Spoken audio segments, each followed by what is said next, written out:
Good morning, I'm Nika Lewis. And I'm Jordan Fort. This is Tracking Melissa, an update from the newsroom of CVM Television. It's Monday, October 27, 2025, and this morning we continue to monitor the powerful Hurricane Melissa, now dangerously close to Jamaica, bringing with it life-threatening winds and torrential rainfall. The entire island remains under a hurricane warning as the Category 5 system makes its slow approach from the southeast Caribbean. Already, several coastal and low-lying communities are feeling Melissa's outer bands with strong winds, rough seas and steady showers that are expected to intensify throughout the day. Indeed, Jordan, because our team of reporters and correspondents is stationed across multiple parishes, tracking every development from flooding and power outages to how residents are preparing and responding as conditions worsen.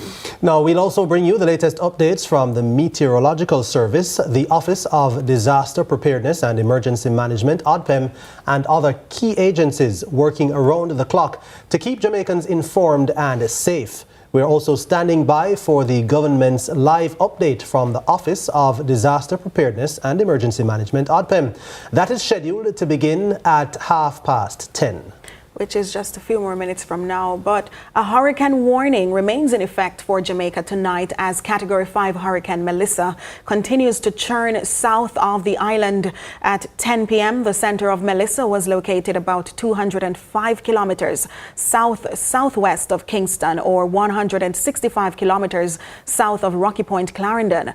Melissa is moving west at around 7 kilometers per hour, but a gradual turn is expected north and northeast by Monday and Tuesday.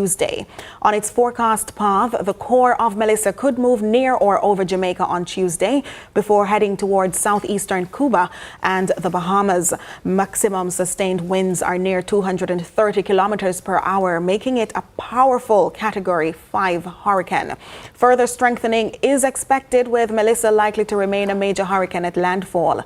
Hurricane force winds extend 45 kilometers from the center, and tropical storm force winds reach up to 315 kilometers outward. Rainfall totals could reach 350 to 700 millimeters or 15 to 30 inches, especially in eastern and hilly areas, leading to catastrophic flash floods and landslides. Tropical storm force winds are expected to spread across the southeastern Jamaica tonight, with hurricane conditions possible by Monday.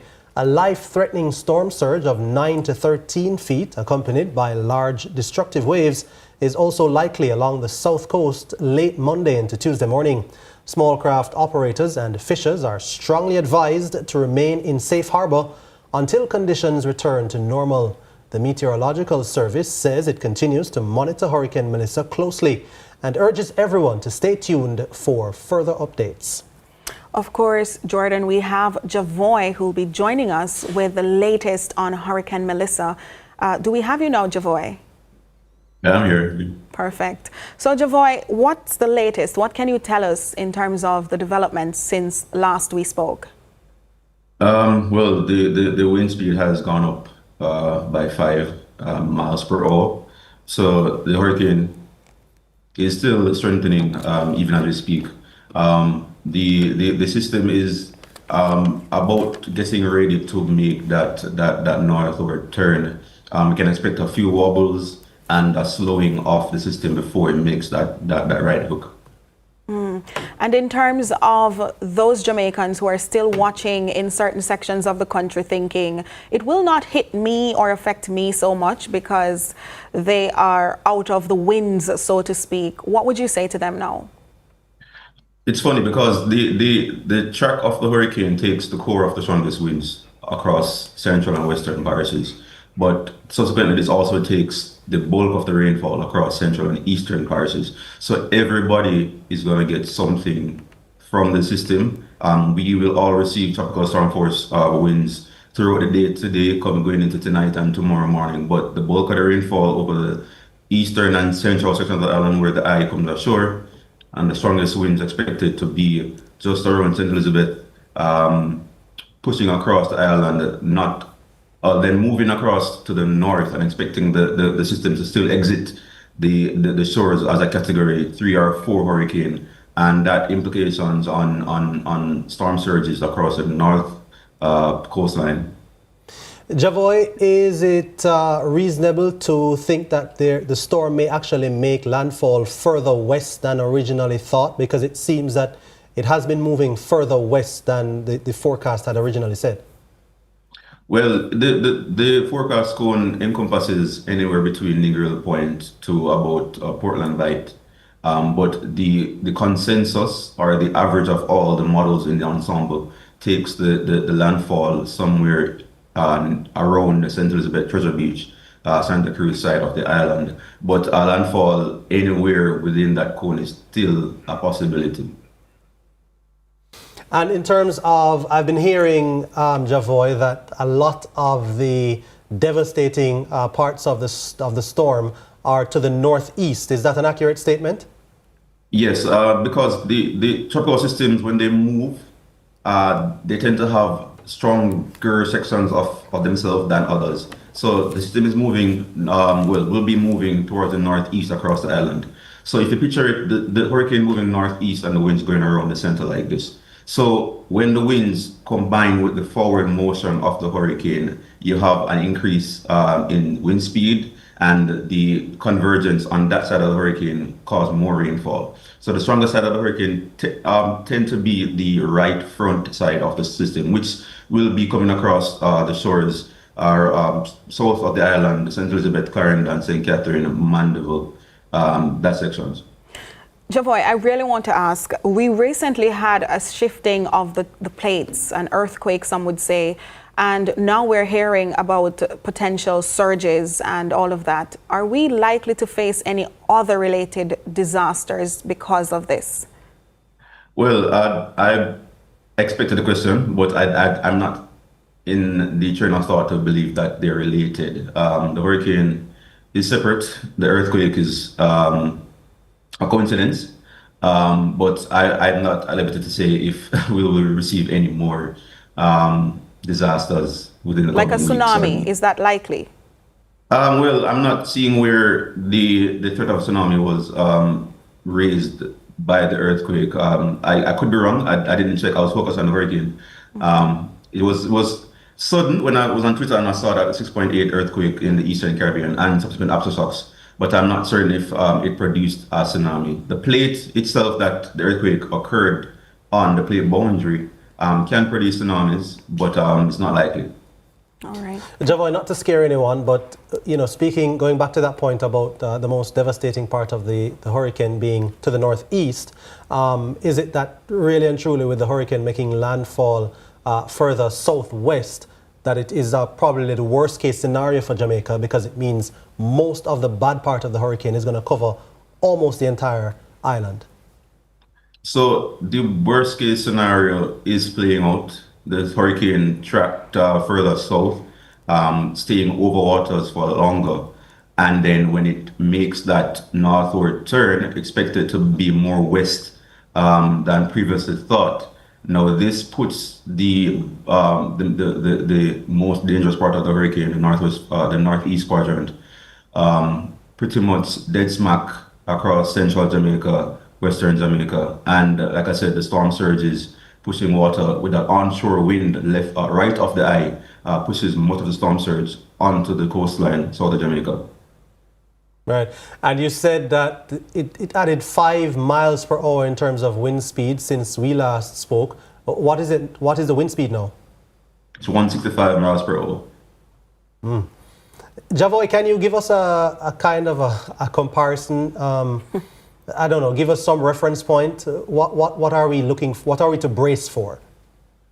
Well, I'm not sure if you remember Hurricane Dorian across the Bahamas. It's a similar setup. We have a major category 4 or 5 hurricane moving really slowly and expected to dump torrential rainfall across the island, and about 24 hours worth of 100 miles per hour wind across much of the western section of the island.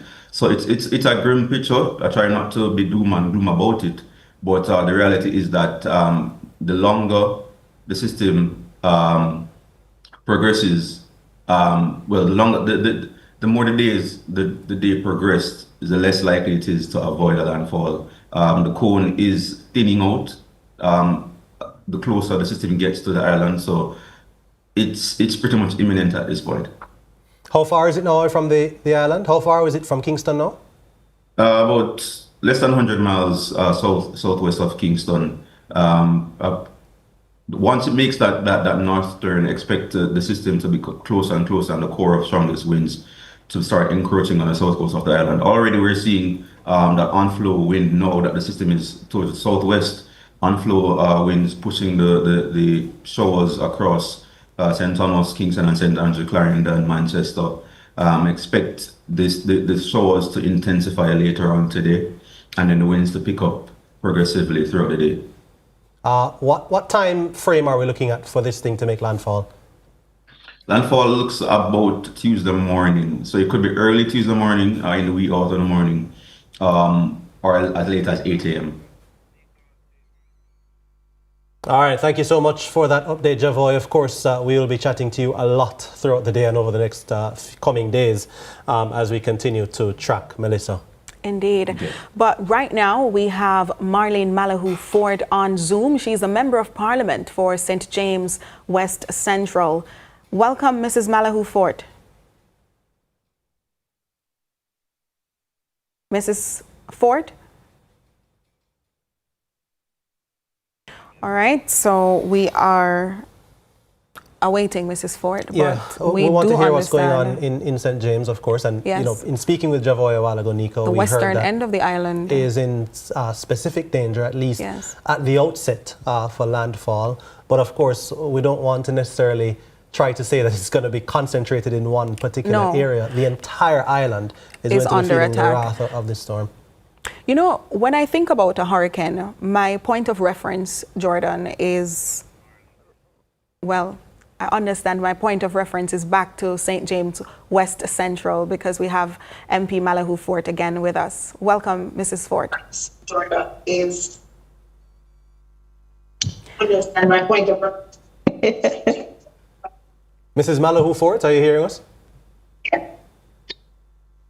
All right. Thank you so much. Good morning to you. Good morning to the viewers. Good morning to you, Mrs. Malahoo Fort. Tell us what's going on now. I mean, we're talking with our meteorologist just now, and we understand that. Good morning to the viewers. I have been across the constituency, just checking the general state of preparedness. Of course, it's a helpful frame to look at what should be done before, during, and after the passage of the hurricane. St. James West Central, like so many other constituencies, has a focus on drains, the state of the drains, the gullies and waterways, vegetation in contact with power lines, particularly overgrown trees. Some communities have been without water for a while. We have poor housing. Good morning. Thank you so much for hillsides that are prone to land slippage. I don't think it's unique to St. James West Central, but of course we have those conditions present in the space for which there is major concern. So we have done quite a bit of drain cleaning, but it's not enough.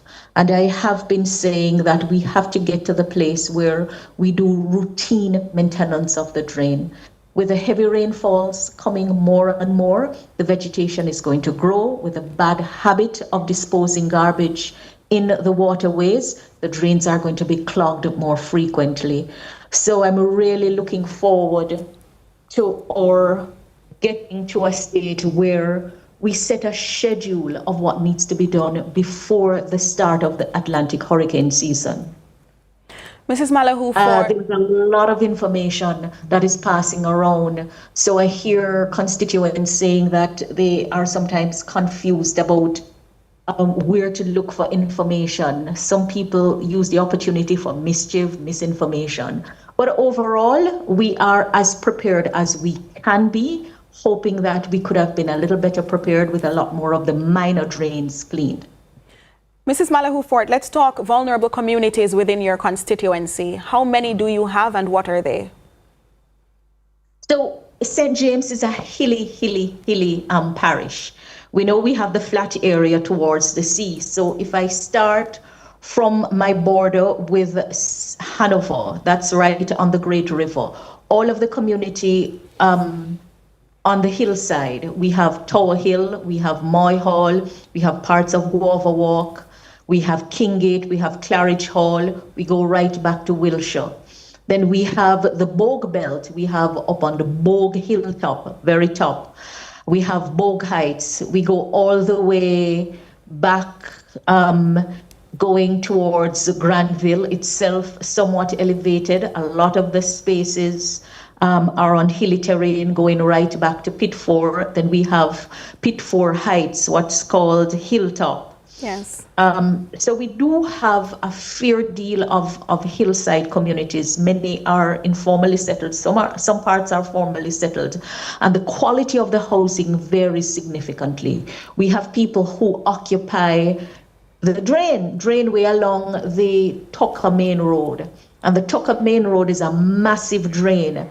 It gets flooded from time to time. We have done some cleaning. I've asked the NWA to do some additional cleaning at this time. Up to yesterday, the workmen were out on the road. The councillor for the Spring Garden Division, who's the deputy mayor, he has also done quite a bit of cleaning in the Spring Garden Division. I made contact with councillors Troop and Kerry Thomas from the People's National Party for the Granville and Mount Salem Division. They too have done work with the allocations given, but we still recognize that there are some areas that still require some cleaning to be done. Minor drains, but we have done as much as we can in the time frame with the allocations given. Mrs. Malahoo Fort, you said that there are some people who actually occupy some of the drainage ways. Yes. What have become of those people? Have they been asked to evacuate? Well, we have asked everyone to move away. You touched the issue of evacuation. You know, I've been thinking about the dilemma that we are in, where people blatantly defy evacuation orders, choosing their own freedom, and then they expect, when time becomes limited, circumstances are more dangerous, that resources must be diverted to them. We're really going to have to spend some time educating our people a little bit more about their own safety. Some have moved, some have stayed, because they say they are concerned that people might loot their premises and all of that. And just generally, people don't want to move until the danger is staring them in their face.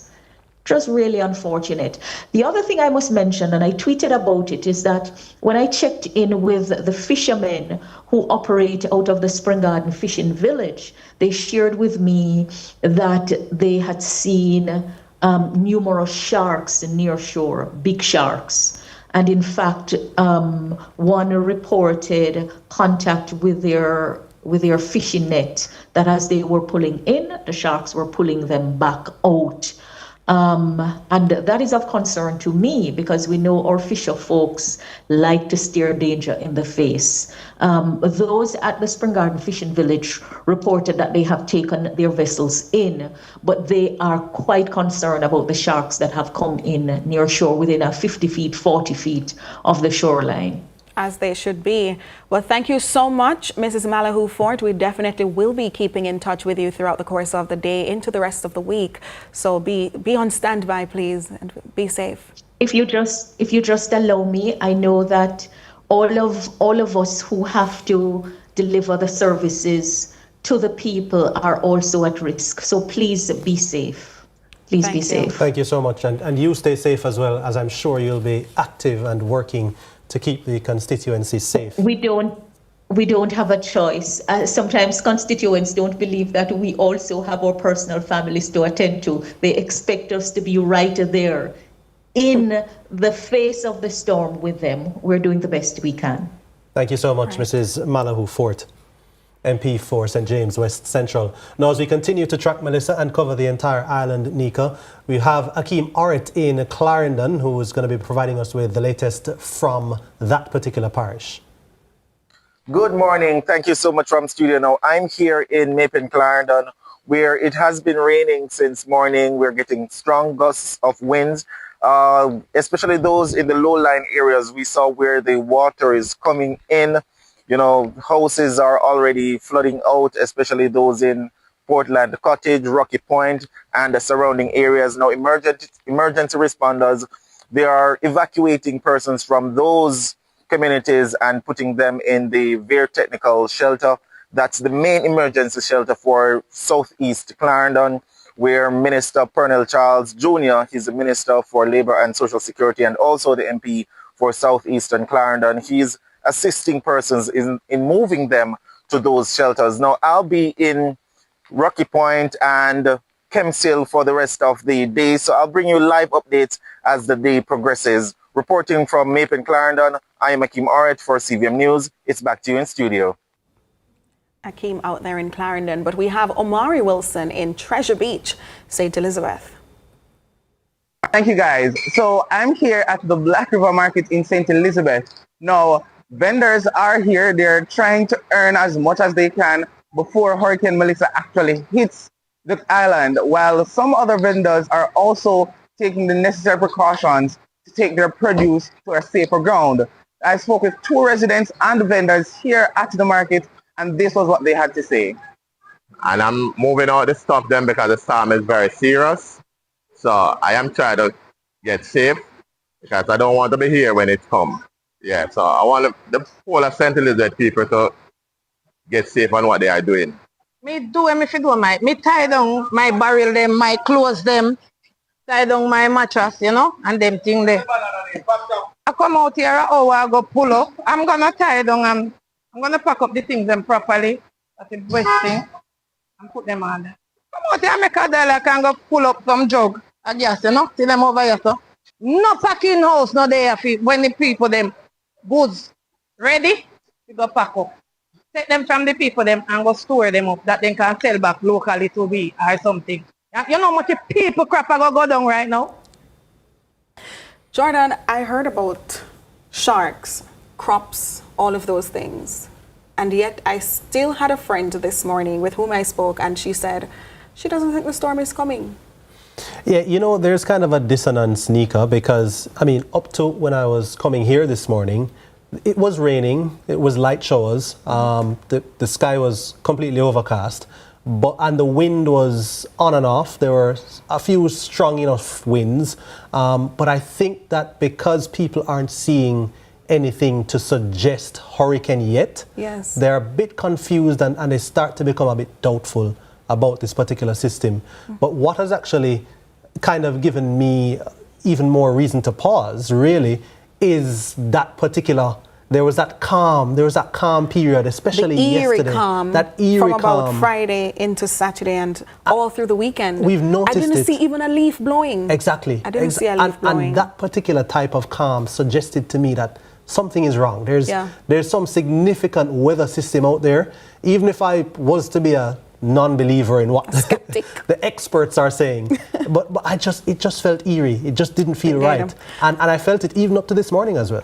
I saw a man jogging on the way here to headquarters, and I thought to myself, he must be such a health enthusiast, because ain't no way you'd catch me out there. I mean, you're still not catching me, but ain't no way you'd catch me out there. And I mean, the delay, the slow movement of this particular system is not helping with the people who are skeptical, who have always been skeptical, but it is also just an ominous sign. It's not a good sign that it's moving that slowly and continuing to gather strength and gather momentum as it barrels towards Jamaica. Of course, we did hear Javoy say it went up from a Category 4 to a Category 5 and gone over 160 miles per hour in terms of winds that it's carrying with it. So it's building and building and building. And the worst part about it being slow as well is that it will move across the island slowly. So those conditions will persist. They will lag on. Javoy mentioned when we spoke to him, Nika, if you remembered Hurricane Dorian. I didn't quite remember Dorian. It made landfall in the Bahamas. I remember the name. I didn't quite remember the effect of it. We didn't really feel much of it, I believe. No, we didn't. But interestingly enough, I went on YouTube and I watched one of the reporters, I think against a reporter / storm chasers, who is actually here now. Here in Jamaica? Reporting on Melissa. He was in the Bahamas when Dorian made landfall as a Category 5. And I watched his entire video. He has a video on YouTube where he took you through the storm, the entire hurricane, Category 5 time lapse, right through, and the most devastating effects of it. He was in a shelter, which I believe was at an institution, a school or something. So I actually watched it just to see what the effects were. Damaging, not good. They survived though. They were in a proper structure, a proper space. One section of it started to leak and so on. They had to move to another section, but they were safe. Vehicles outside though were not so safe. Oh, Lord. They were strewn all over the parking lot when it was done. There was, of course, debris all over, trees blown down. It looked like chaos afterwards. I'm sure it was chaos. It was absolutely chaos. But the good thing is, and the positive sign is, because we have to give people something positive as well, absolutely, is that people were alive after. If they had taken the precautions and they had gone to safe spaces, they would have survived the storm and started to pick up the pieces and rebuild their lives afterwards. When I spoke about the point of reference for me with a massive hurricane, I believe in Hurricane Matthew, which was in the mid or so 2000s. I was here at CVM as a junior reporter, and I was sent into St. Thomas.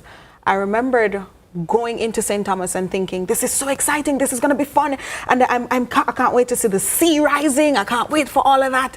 And I was super excited to be out there until I encountered, and that was 2016, the same year I gave birth to a child. And so I was out there thinking to myself, this is epic. This is what I came in journalism for. I want the excitement and the rush.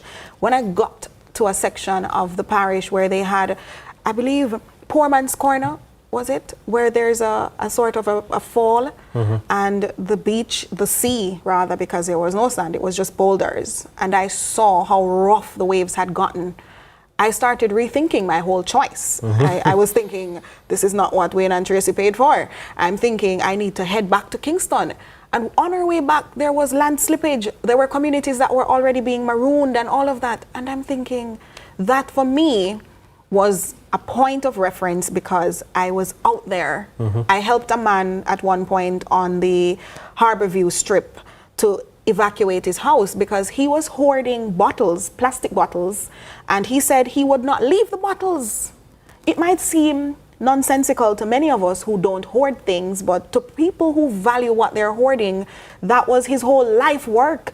He said he wouldn't leave. And they had to say, Miss Lewis, go down there and see if you can convince him. I took a risk. I wouldn't encourage people to do that. If you can't be a hero and then you die, so you can call the first responders perhaps and convince people, use words. I went down into the little house and I spoke to the man and he eventually came out. So just one of those moments for me. And you speak of being a junior reporter and being in the trenches, as it were, in the face of this storm. And so we have to say, you know, a huge thank you to our junior reporters who are out there now and who are covering the entire island, junior and seniors, who are covering the entire island and bringing us these updates. So we just saw Akeem Orrit just now. We saw Omari Wilson. I know Curlin is out there. I think Kevin is out there as well. Speaking of Curlin, she's in the parish of St. Anne, which is expected to have some of the worst conditions. So let's hear from Curlin now. Our little tour guide says she thinks it's appropriate and only fair that she goes ahead and informs the lady that she has guests and they're here to offer her some assistance.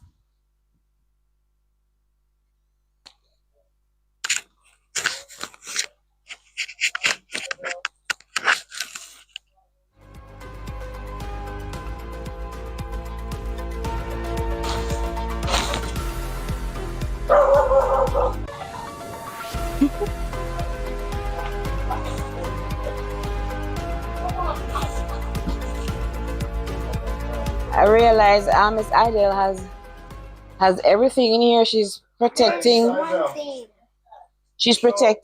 We're from the Orchards police station and we're told concerned citizens call us to say that they need some help in this stormy time. You're aware that there's a storm out there? Yes, sir. Oh my, you must have seen several storms. How old are you?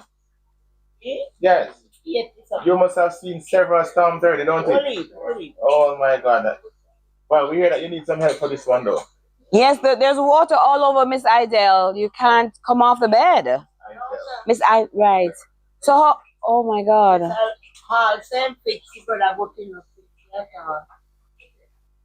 So are you willing to go with the officers? You don't want to leave the place? But I'm all right here because it makes sense to me because I'm doing everything one place. Yeah. So I have to just move here. As it relates to food and stuff, do you have those things? You have food? Only dry food. Dry food. Yeah. You manage to cook for yourself? No, somebody have to come Monday. Okay, but you don't come today. Alright, so on our second visit though, the fact that I now find you and realize your situation that you need a little help, when we are coming back, is it alright for us to take some food for you? Yes. Cook food or dry food? Is it alright to take cooked food too? Oh, yes, ma'am. And you eat everything? Everything. Alright. What's your full name? Me? Yes. Ivan. What's your last name? Sims. Miss Sims, I see your chicken. You all brought your chicken inside? No. Or the chicken just come in? The chicken just come in. The chicken just come because the chicken can't take the weight, you know. No. And I'm sure I heard a little doggy barking. Where's the dog? The dog is here too? Yeah, underneath the bed. The puppy gone under the bed. But it's wet down here, Miss Adele. You sure you don't want to reconsider? Do you know that listen this? That's water. That's water. That's water. Lots of water. I know, but it's not fair for you to. What if the water? It's not safe. I don't want to leave because in my situation, I cannot leave because I'm doing everything one place. But they'll take care of you. Huh? They'll take care of you with that. No. All right. What about other family members? Do you have family members? My daughter is not giving no mind, brother. Her son died. You have a son? Yes. Our little tour guide says you have a son. So have you heard from him? No, ma'am. None of them not giving no mind.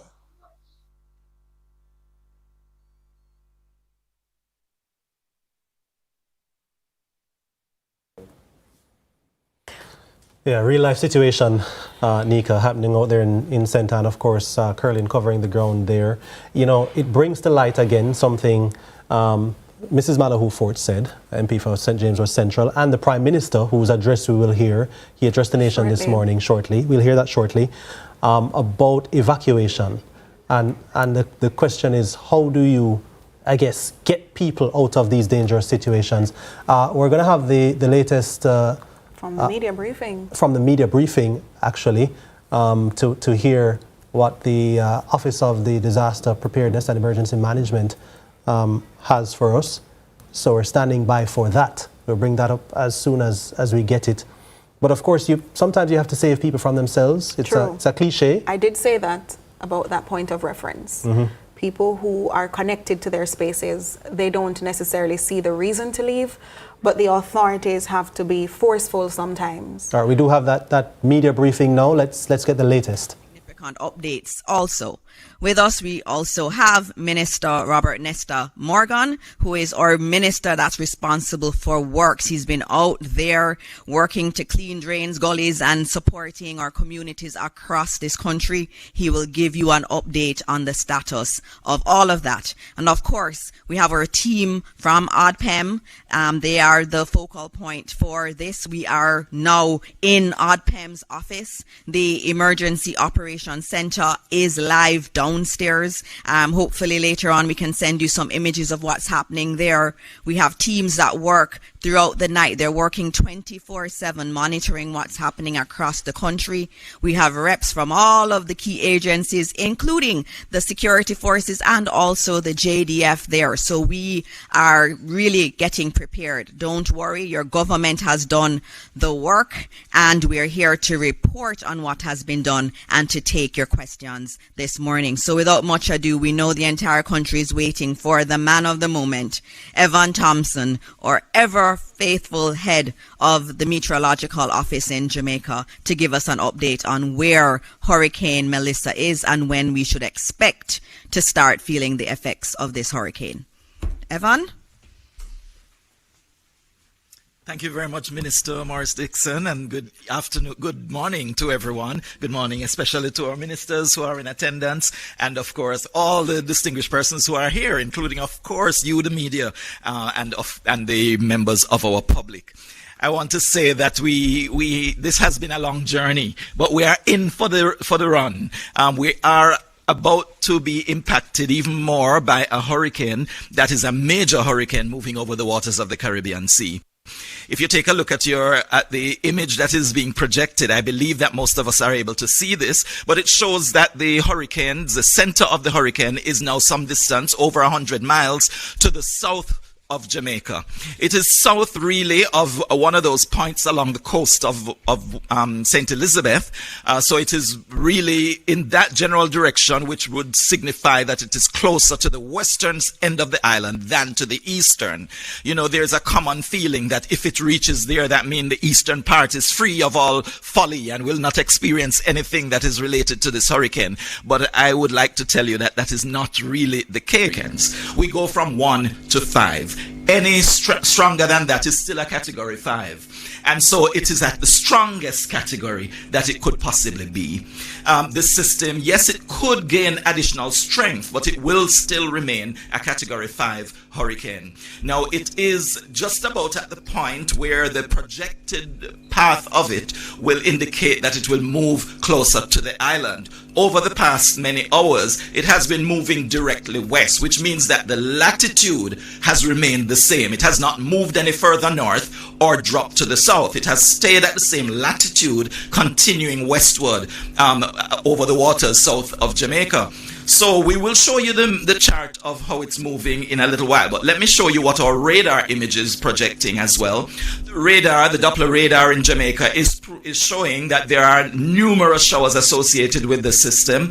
The center, as I said, some distance to the south, but around that center, immediately around it, is a very tightly knit area of showers, thunderstorms, intense activity, also very, very, very strong winds. That is where the maximum winds of the hurricane are actually concentrated, in the eye wall, which is right around that eye. And it's a very distinct eye. It's a couple of miles probably wide. And so it will actually show when it moves, if it moves over the island itself, a number of areas will experience the calm of the eye. But of course, that cannot be possible until you have gone through the eye wall.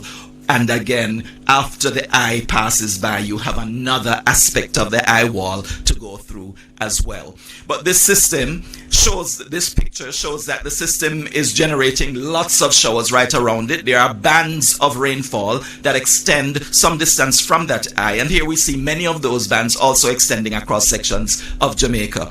Many of our parishes have already started to experience some of the activity from this hurricane.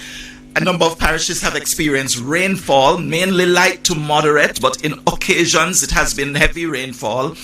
Also experiencing tropical storm force winds, mostly gusts, but in some areas those sustained tropical storm force winds will continue over some areas and will increase over the number of areas of the country as the system moves a little bit closer. Now, it is at the point where we are expecting that it will start to turn toward the north. This means that it will get closer and closer to Jamaica. That is the projected path. I have to keep saying that because it's often said that I said one thing and this is something else. But the truth is, this is a dynamic situation. It changes as the moments go by. And so the track changes are also possible. Earlier I was telling you that it would make landfall in Clarendon. Later I was saying it would have been in St. Elizabeth. It's not that anything was wrong with what was being said, but there are updates to the forecast based on information that is gathered and as the system moves closer. As you are closer to impact, the forecast gets more accurate. So when I tell you that we are being hit by a hurricane, you know that it is accurate. We are being hit by a hurricane. At this time, I can only say that it is likely that we will be hit by this hurricane. It is moving closer to us. There is just a small window of opportunity where it could continue to shift. The track could continue to be shifted toward the west, and then it could be moving over the waters to the west of Jamaica. Of course, all of us are hoping for that and praying for that. But at the same time, we have to be practical. Right now, the projected path takes it to the southwestern part of Jamaica, impacting either eastern Westmoreland or extreme western St. Elizabeth as it makes its entry, its landfall on Jamaica. Then it's expected to continue moving to the northeast. All at this time, it is expected to be a major hurricane. Right now, a category 5, it's quite likely that it will drop in terms of the strength of the system slightly to a category 4 before it makes the landfall. But still, let us prepare ourselves for a category 5 hurricane, if you can actually prepare for a category 5 hurricane. And then it will move over that southwestern part of the island, moving toward the northeast. We expect that the exit will be just about in the vicinity of St. Anne, along the coast of St. Anne, which means it is not going directly north, but somewhat east of north. So making its entry near the border of Westmoreland and St. Elizabeth, at this time that's a projection, and then moving across sections of Trelawney and St. James, in the interior of the island through the cockpit country probably, and then moving across along to the coast of St. Anne. So that's the projected path. During this time, it's likely that it will weaken a little bit more. It may exit the island possibly as a category 3. It might still be a weak category 4 at that time, and then it will continue on its way closer to the eastern part of Cuba. So that is the forecast. It is expected that that entry, that landfall, will take place early on Tuesday. That means within 24 hours, tomorrow morning. It could actually be during the early hours before the sun. Is there a sun? We haven't seen it for a few days. But when at sunrise, we still have that time that we call sunrise, whether it rises or not. And so at that time, we should be seeing that there is a landfall of the center of this hurricane.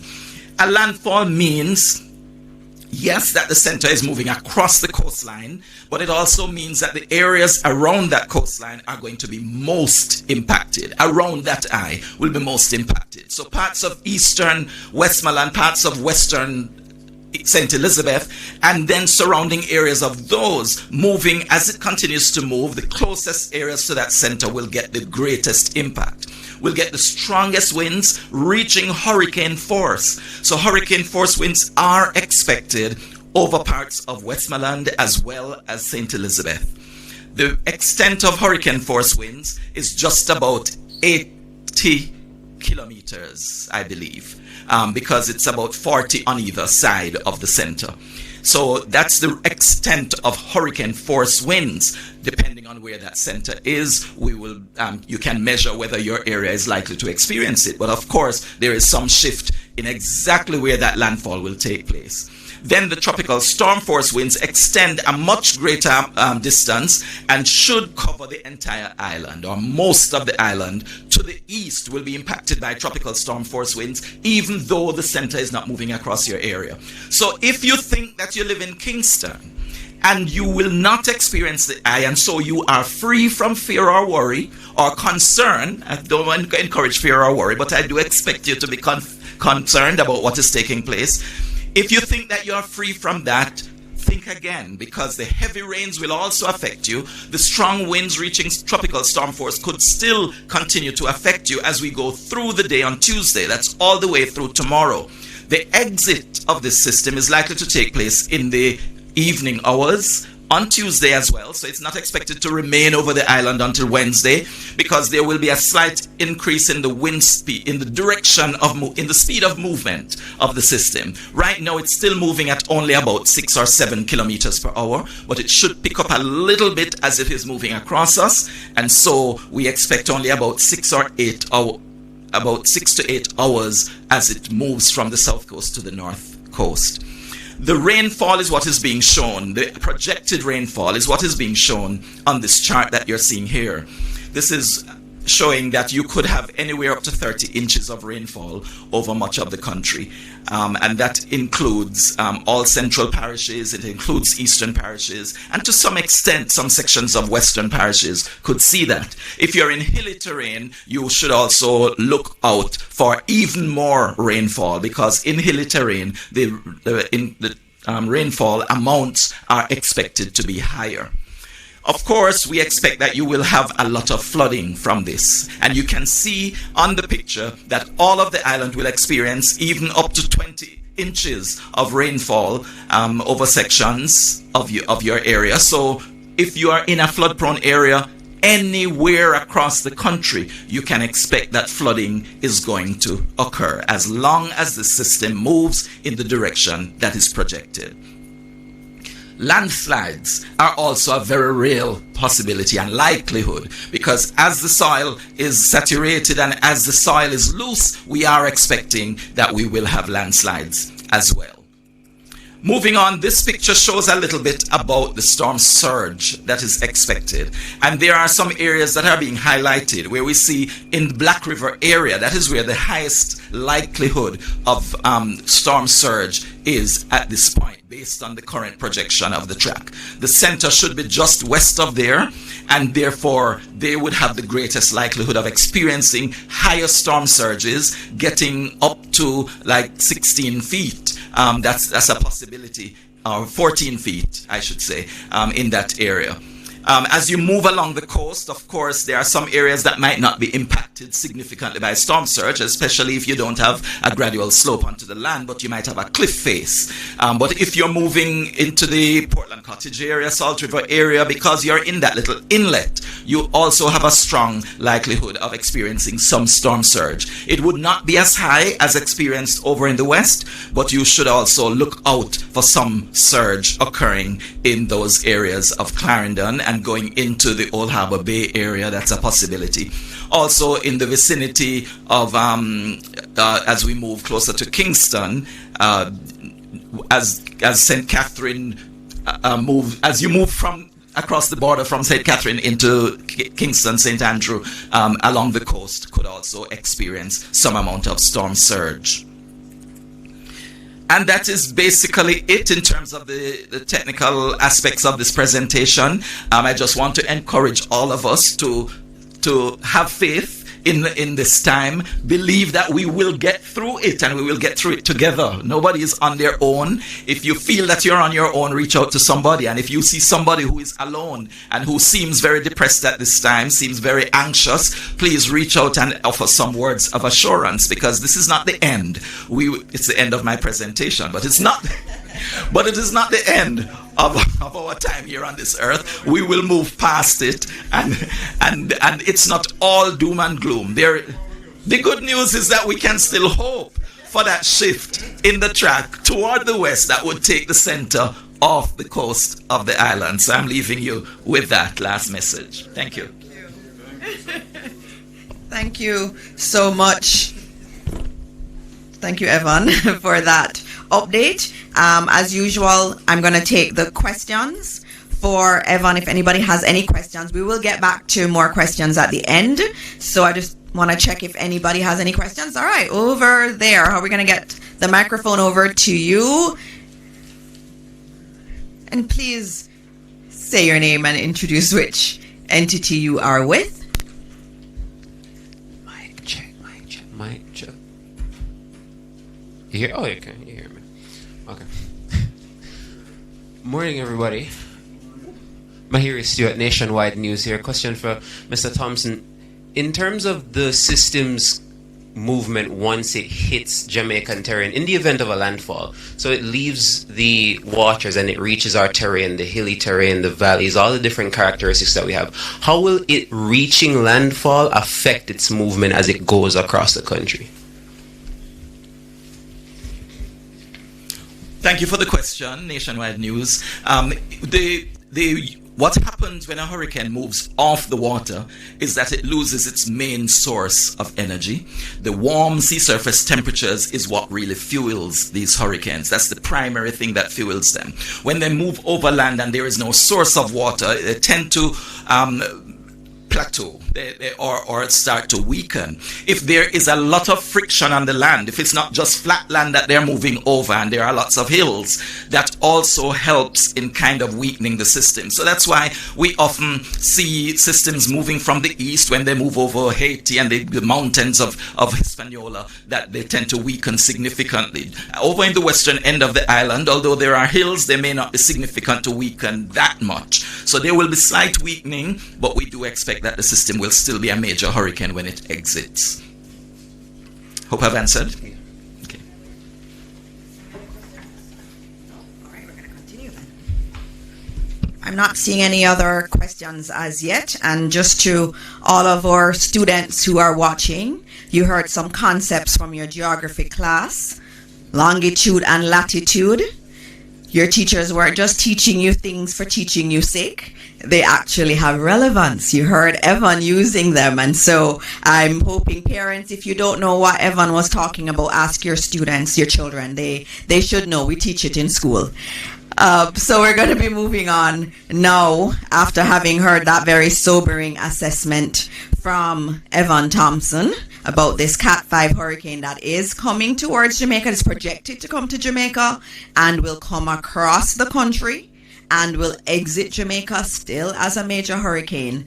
We're going to now hear from Minister Matthew Samuda, our Minister of Water, Environment and Climate Change, for some additional updates.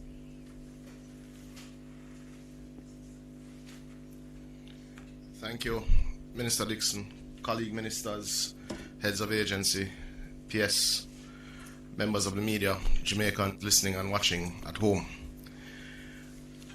165-mile-an-hour winds, 17-foot storm surge, 30 inches of rain in some places is nothing to play with. I think everyone has been trying to bring it home to Jamaicans for the last few weeks. It's almost 2 weeks now based on the slow pace of the storm, the seriousness of the storm, and the potential damage that it can cause. We've started every press conference where I've had the opportunity to speak by simply saying it is not time to panic, but time to prepare. The time for preparation is all but over.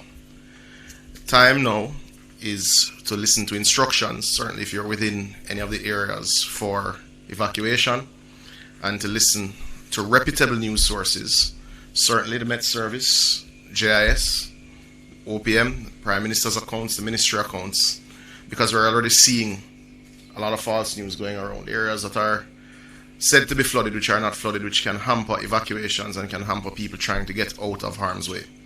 So we're asking all citizens to listen to reputable news sources that publish the Met Service data and the Met Service guidance, as well as NWA's guidance, and of course all the guidance from utilities.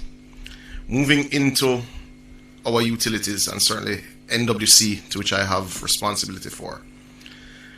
As at midday, we will start publishing status updates every 3 or so hours in terms of which systems are indeed up and which systems are being impacted. We're already having impact in some systems in eastern Jamaica, which would have gotten the first set of waves where we're experiencing single phase power. But in those areas, it would not be suitable to mobilize generators yet. So you will start to see, as the storm moves, makes a turn, Evan, and goes north and starts to get closer to us and power systems start to go down, you will start to see disruption to water systems, we imagine, later this evening, going into early morning tomorrow. So we are encouraging everyone to backfill their storage, whether it is they have a tank or buckets or whatever it is they're using to put aside clean water. Now is definitely the time to put aside your water for storage and to use sparingly. Every drop will count. I am assured, having met with the senior management team of the National Water Commission this morning, that we are well placed to dispatch our 50-plus generators very quickly after the storm. We're in constant contact with suppliers, we're in constant contact with our emergency-based staff, and we're comfortable with where we are in that regard. I'm also comfortable with the work that we're doing with the JPS. JPS is, as we speak, in some areas, still, I know, doing some maintenance work on lines that go to particularly critical water infrastructure. And that does, I think that is a marked change from Beryl last year. As I said, this is a short update. The time for preparation is almost at an end. We encourage everyone to listen to the notifications and the advisories from reputable sources. We will ask you post the storm to be patient as we get the water commission systems back up and running. But we do have things in place, we believe, to get to 80% of our customer base relatively quickly. Now, that getting to, as we've said before, does not mean uninterrupted supply. Generators need resting time. Generators do have to be refueled. We will have to monitor these systems very clearly, but it will be a significant improvement from what you would have experienced in Hurricane Beryl. Thank you very much.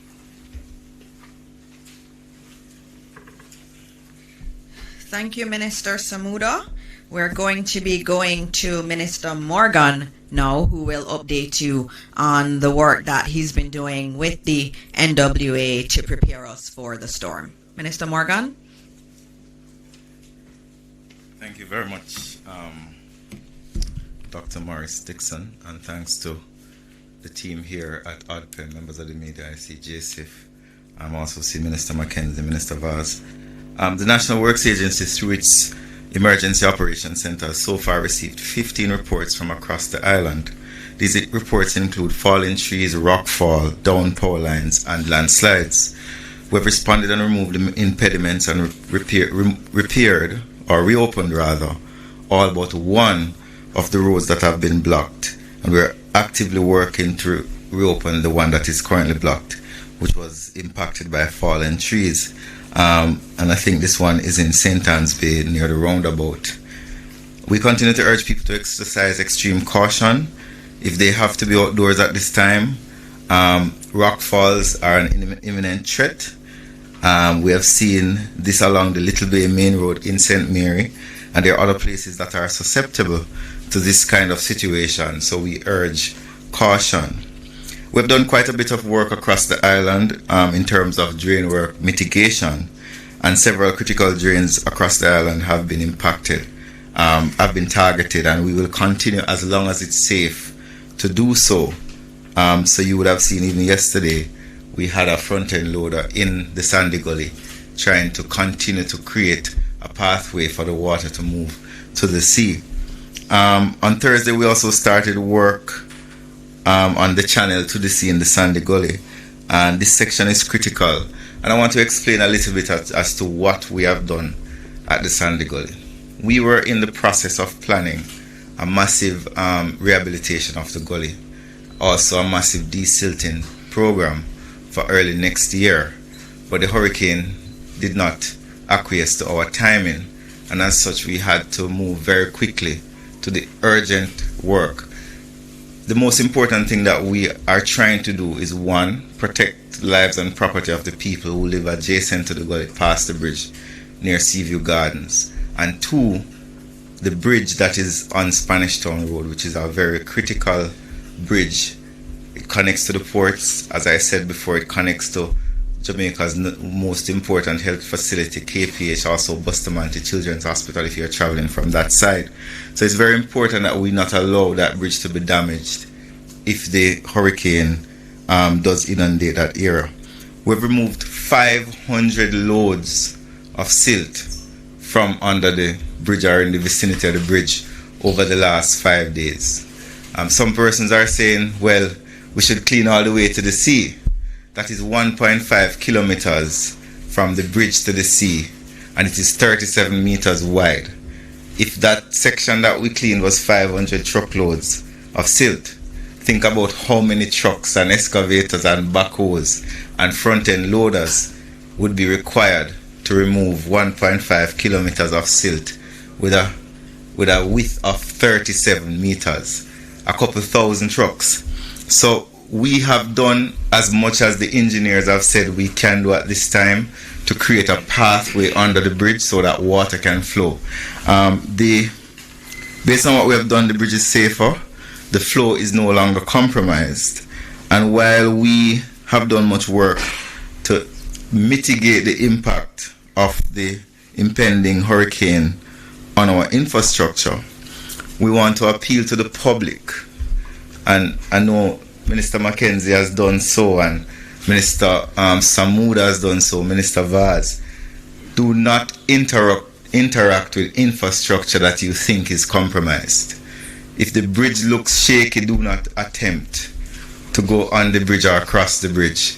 Do not try to traverse gullies that are flooded. We've had historical evidence of persons in very powerful vehicles seeking to traverse gullies, and they lost the competition. So we're advising the public that this is a serious hurricane. Our gullies cannot be used while they are flooded. We know that persons may be wanting to go to their farms and visit their relatives after the disaster, but we must listen to the bulletins from ODPEM and the other relevant entities to tell us when the infrastructure is safe. The National Works Agency will carry out a very quick assessment of infrastructure after the storm has passed and when it is safe for our teams to do so. Because you see a power line falling does not mean that the lines are dead. And sometimes our teams have to wait on the utility companies to tell us that these lines do not have electricity in them before we can clear the road. And those are some of the things that we have to do before we start clearing. But we'll be doing critical assessment of our important infrastructure, and we'll advise the public when this infrastructure is in a state that it can accommodate persons and traffic. So we are asking citizens to avoid using or approaching any road or bridge or structure that appears to be damaged, cracked or unstable. And you can report such cases to our emergency center, and I will repeat the number. I will give you the number here: 658-213-2557. That's 658-213-2557 to 60. Let me give it a third time: 658-213-2557 to 60, or 876-312-3991, 876-312-3991, and 876-312-3987. Or you can contact the Office of Disaster Preparedness and Emergency Management. I wish to thank the NW teams, the contractors and first responders, and community volunteers who continue to serve on the front lines of this period of national emergency. I want to repeat again. Can you repeat again, Desmond? Or I want to repeat. Do not cross flooded gullies and roads. Do not cross flooded gullies and roads. Do not seek to navigate compromised or damaged infrastructure, whether it be bridges, whether it be culverts. Report damage to ODPEM and the National Works Agency. I also want to say finally, some gullies will not be able to accommodate the volume of water that is about to fall on Jamaica. I'm speaking directly to the persons on the McGregor Gully and Burger Gully. You know that when it rains heavily, the gully overflows. There are other communities across the island that know when it rains heavily, the gullies are not able to accommodate the water. You should move. The government has opened many shelters, over 800 shelters across the island. The shelters are safe. The National Works Agency and the emergency services may find it challenging to rescue you during the hurricane when the gullies have topped their banks. So we're asking again, while we have done mitigation will not necessarily conquer a Category 5 hurricane. So we're asking persons along these gully banks to be careful, to watch, to leave if you can, or to leave if you should leave, as we know that the gullies will not be able to accommodate the water. Thank you very much, ladies and gentlemen. Thank you, Dr. Morris Dixon. Thank you very much, Minister Morgan. And as I listen to you, as Jamaicans, we remember other times when we've had floods and we've had rivers that became impassable and we had people trying to go through gullies. And as you were speaking, I was remembering something that only Jamaicans would have reference to, was that Can I Cross It song. Remember Clifton? Yes, that's what you were saying. Clifton Brown. He said we cannot cross it, and we're not going to cross those bridges, and we're not going to go across those rivers. We're going to heed the warnings that have been given here. And so, with that said, we are now going to be having Minister Vaz, but before that, just reminding you that as Minister Morgan has said, a lot of work has happened. We do have NWA here in the room, so we can also take some questions after. But their teams have been out there working really hard to do as much mitigation work as they possibly can. And so we thank you and we thank the teams that are out there working with the NWA. We are now going to move to Minister Vaz. Everybody wants to know what's going on. We know the airports are closed. Energy, transportation, telecoms. Morning. I'm moving away from saying good morning. And from now until whenever we recover, I will just say, Almighty Father, spare us. Let me start with some of what I've said before. The airports remain closed until such time as the hurricane passes. The toll booths are all open, all, both on the east-west and the north-south, not just on the main, but on the exits as well. And those will remain open until such time as the recovery of the hurricane is at a point where we can reopen. JUTC, all bus service has been terminated. Only emergency services for JUTC, which I'll give you some information. And as I would have said last night, that we have also activated our rural school buses, which will play a critical role in rural Jamaica.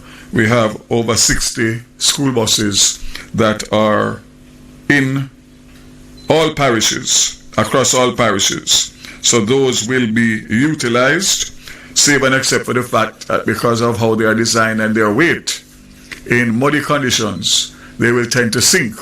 And that is obviously because of the safety standards put in for the safety of the children. But we'll have to find a way to utilize them as best as possible. Sorry.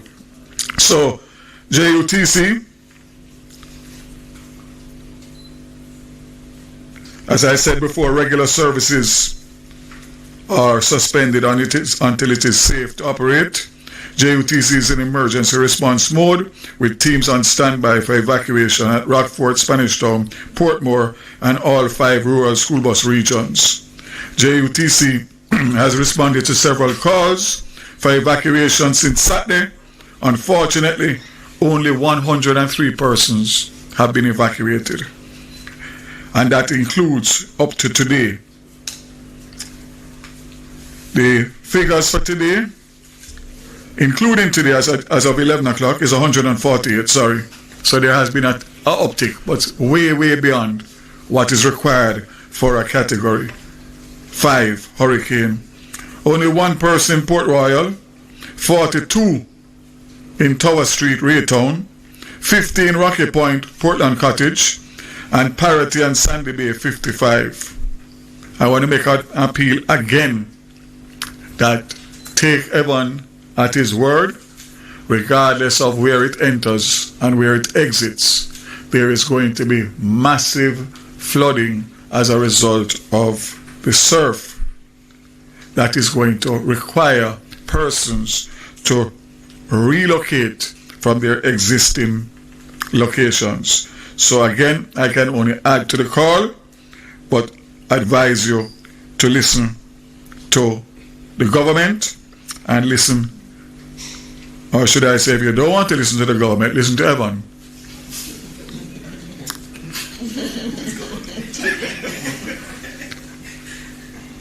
JPS report, there are no major incidents currently on the electricity grid. However, the system is beginning to experience the effect of heightened wind and rainfall. extending across the island. There were areas in Portland and St. Thomas that had outages, but crews were unable to respond immediately because of unsafe weather conditions. These are being addressed along with other reported outages across the island. At 9 a.m. this morning, there were 51,439 customers without electricity, broken down as follows: 33,633 customers in the west, that's 65% of the outages, 13,009 in central, it's 25%, and 4,797 in the east, 10%. Outages are increasing with deteriorating weather, and with each outage affecting on average 50 to 100 customers. The major cause of outages are trees on lines due to the high soil saturation levels. There are approximately 550 persons pre-positioned and are responding to outages as weather conditions permit. Let me remind you, take note, the My JPS app and the emergency line 888 called JPS, which is 225-5577, 888-93-5577. Let me repeat those.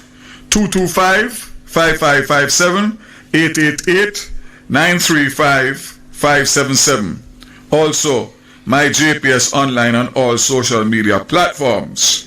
The JPS mobile app can be downloaded from the Apple Store or the Google Play. I recommend that everybody does that so that you can at least report and get a reference number in order to send.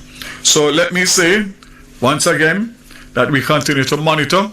I must tell you that I've gotten several calls around the corporate area of power outages, and we have not had any level of rain or wind. So I did have some terse words this morning with the JPS, because I told them that if that is what is going to be the norm in terms of 12 hours to respond, it's not going to happen. It's unacceptable. So keep faith, keep strong, and know that you have a government that is going to be there for you, with you, but you need to be smart. If you are smart, we can work together. If you are not, unfortunately, you will pay the consequences. This hurricane is real. Thank you very much. Thank you very much, Minister Vaz. For those who are just joining right before Minister Mackenzie comes, just reminding you that Melissa is a Category 5 hurricane that's projected to make landfall somewhere near to the border of St. Elizabeth and Westmoreland. Airports remain closed. A lot of drain cleaning work has been done and mitigation work has been done.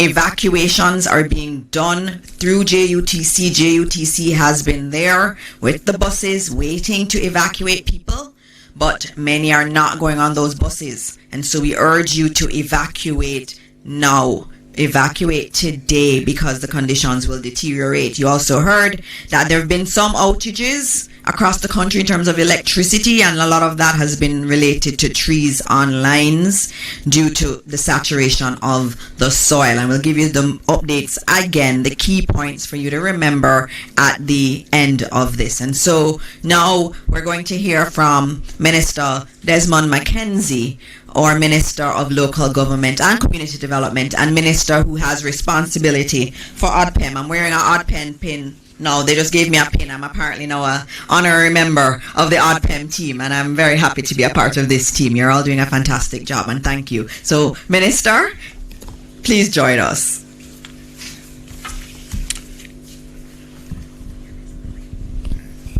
Thank you, Minister. Good morning to each and everyone, and especially to my colleagues. Welcome, Minister Morgan, for joining us this morning, and to our viewers. First of all, let me start off with some information on our shelters. As I have reported previously, there are over 800 shelters across Jamaica. Of the 800 shelters, that are open, only 76 of the 800 shelters are seeing any activities at all.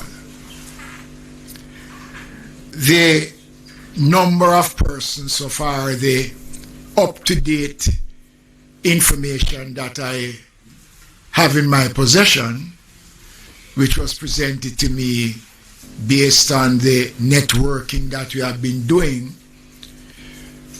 represents 972 persons in shelters. There are 4 parishes that have no one in the shelters.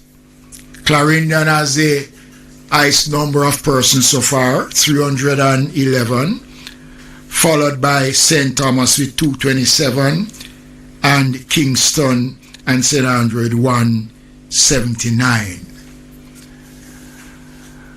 I am hoping that the next update that is presented will show a much greater picture, because I'm concerned that in the parishes where this system is heading, the numbers are small. St. Elizabeth, our number is 27, in St. James 24, in Westmoreland 32, and the numbers are very low. I am expecting that by later this afternoon we will see increased numbers of persons going to the shelters. We are anticipating, based on our projections and the work that we have been doing, that close to 50,000 persons will be relocated, either moving to safe grounds or in the shelters. But we are expecting that over 50,000 Jamaicans and more will be moving. It is important, ladies and gentlemen, that I again emphasize the importance of the mischief that is being made, the false and malicious information being circulated about the use of shelters. Someone sent me a message which says that there's a fee being charged for the use of shelters. Nonsense. What is happening is that there is an attempt by persons with bad intention to create confusion at this time. The country don't need confusion at this time. The only passport one need to go to the shelter is that you go, the shelters are there, we separate male from the females, families stay together, walk with your medication, walk with some water and crackers for the first couple of hours.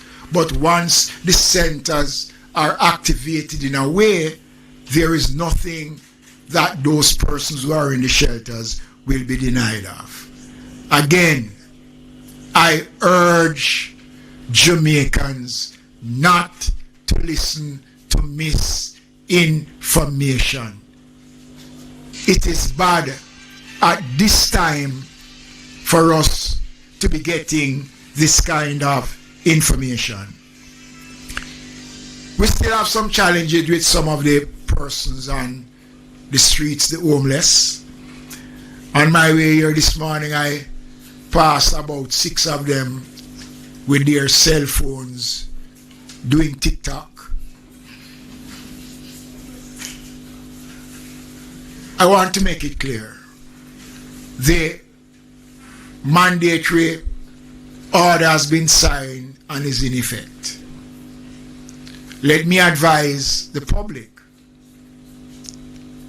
that the Director General of ADPEM can take the necessary actions that he deems fit and persons can be arrested and fined for not complying with the order.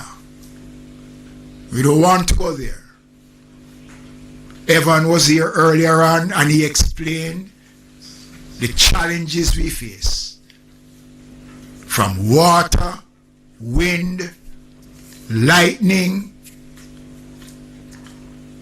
The government is doing all of this in the interests of the country. We are ensuring that the Ministry of Labour and Social Security, as I said yesterday, is on ready, working closely. Let me break to invite the Most Honourable Prime Minister to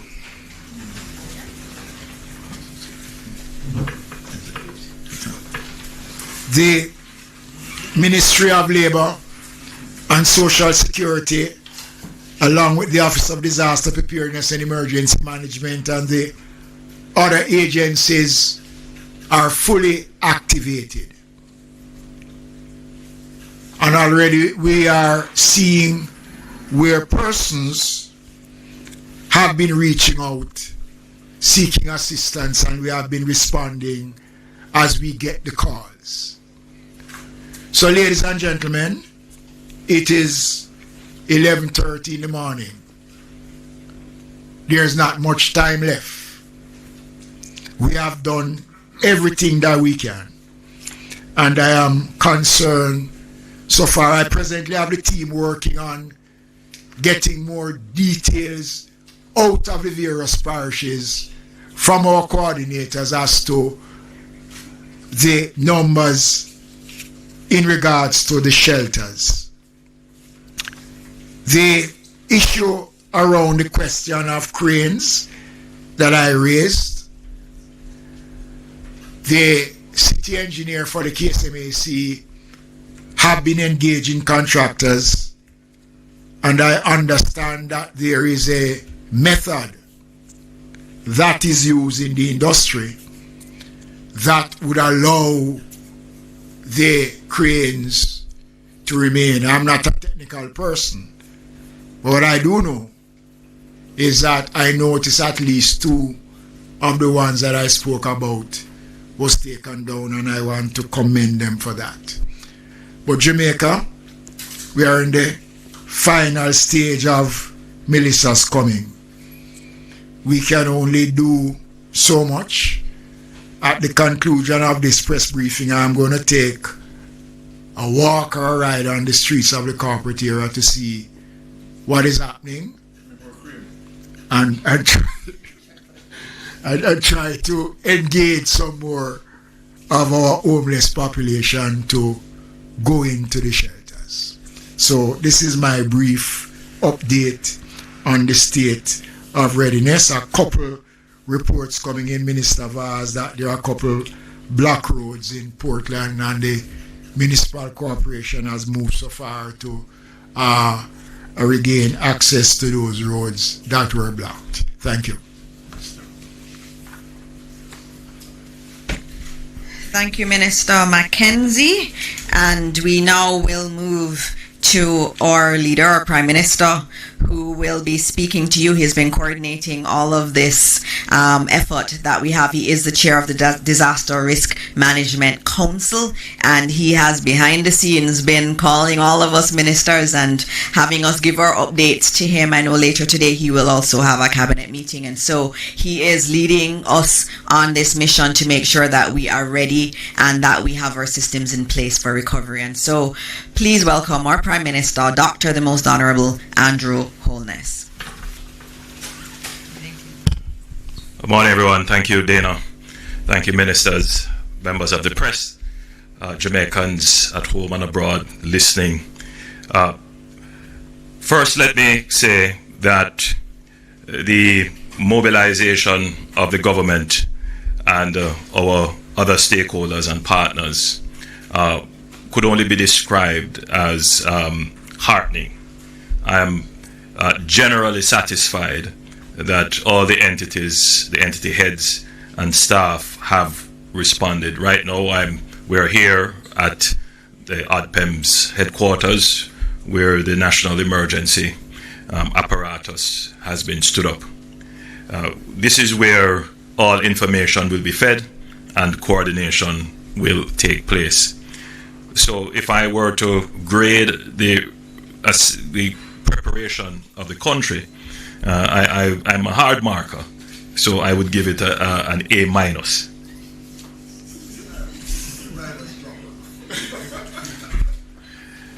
However, there are still some areas of concern which we have to be frank about. We have over 880 shelters, 881 I believe, and I have personally visited shelters during disasters. It is not always a satisfying experience, but they do serve a critical purpose, particularly for those persons who have no alternative. I do believe greater effort would have to be made to ensure the comfort of those persons who have to use the shelters. And I am monitoring reports that persons have turned up to shelters and shelters are not, they may be activated, but for example, they can't find the person who should open the shelter with the key. They're there, they know it should happen, but they're just not on spot when people come. It may be corrected 20 minutes after, 30 minutes after, but the discomfort of not being immediately accessible would have already made it into the public domain. And so, Minister, I think we have to strengthen this part of our preparedness of getting the shelter managers to not wait until someone is coming. Once we activate the shelter, it should be open and ready for persons to come in, even if no one comes. And so that is something we need to refine. I think we have addressed the issue of food and other preparations being in place. We have moved them in proximity. We don't always put them in the shelter beforehand because all kinds of things can happen.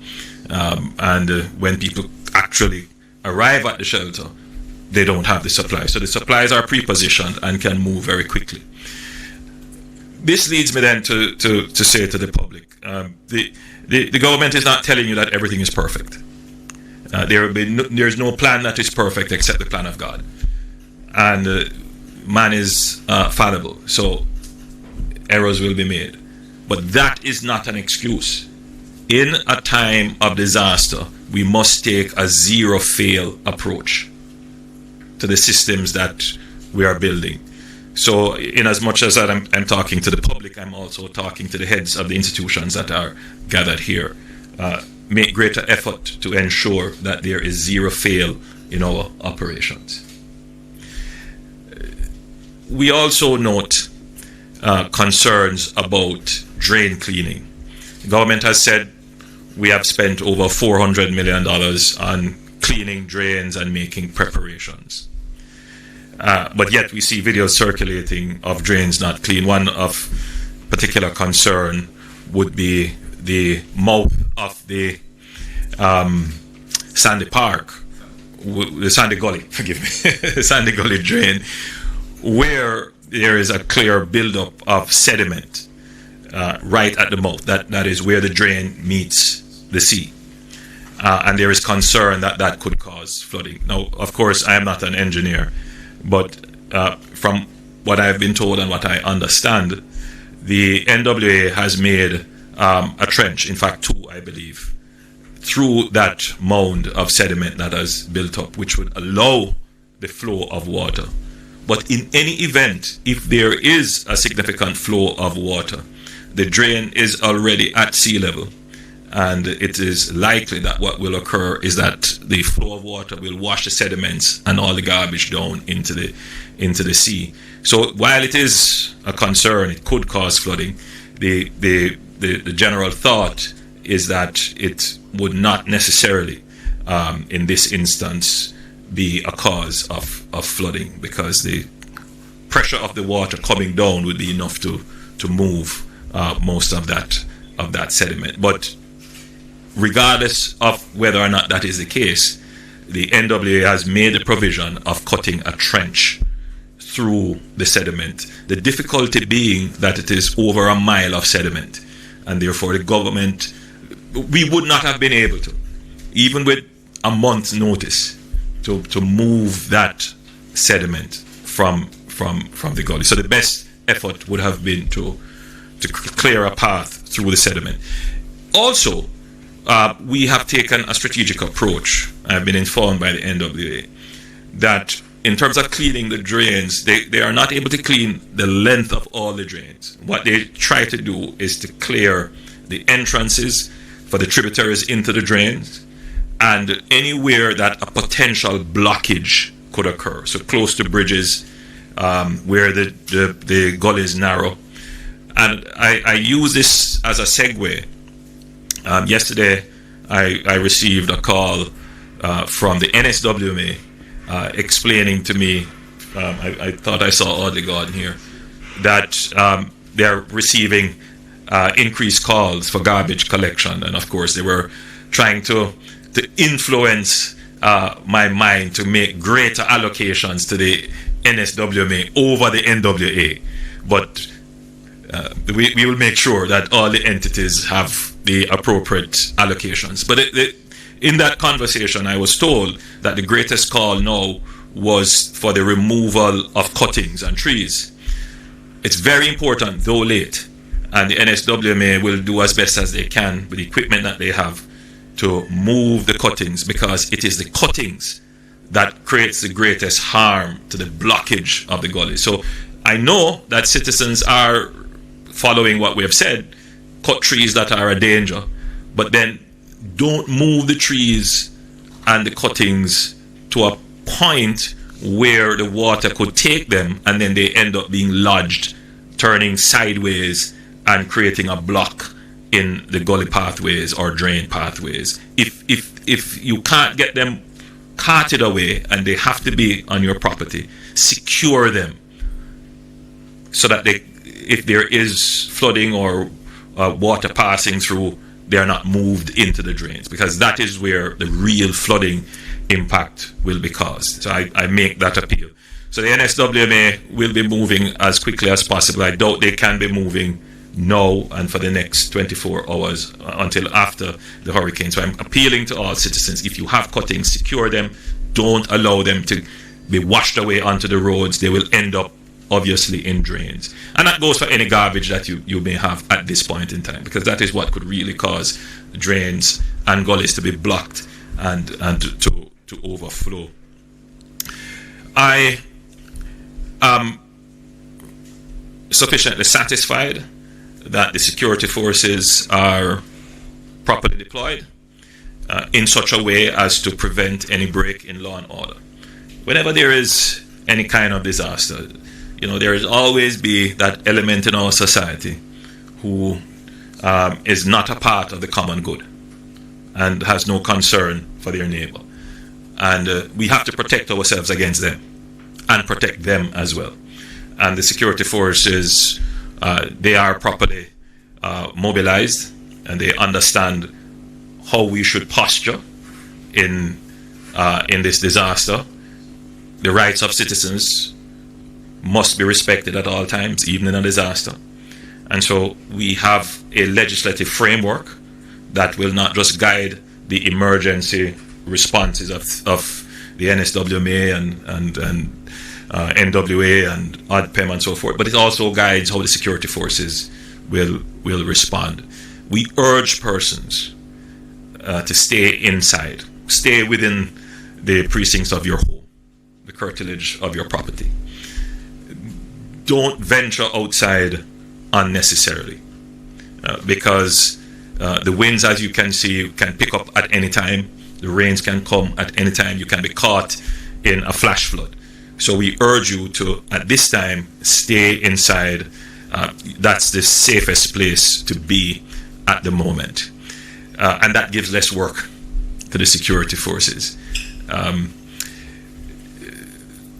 Looting and other kinds of antisocial behavior, which I would include having parties in the rain, playing football in the rain, running in the gullies.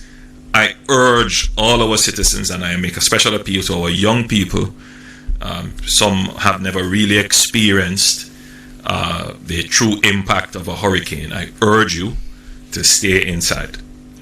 And I ask our heads of households and elders to engage with our young people so that they understand.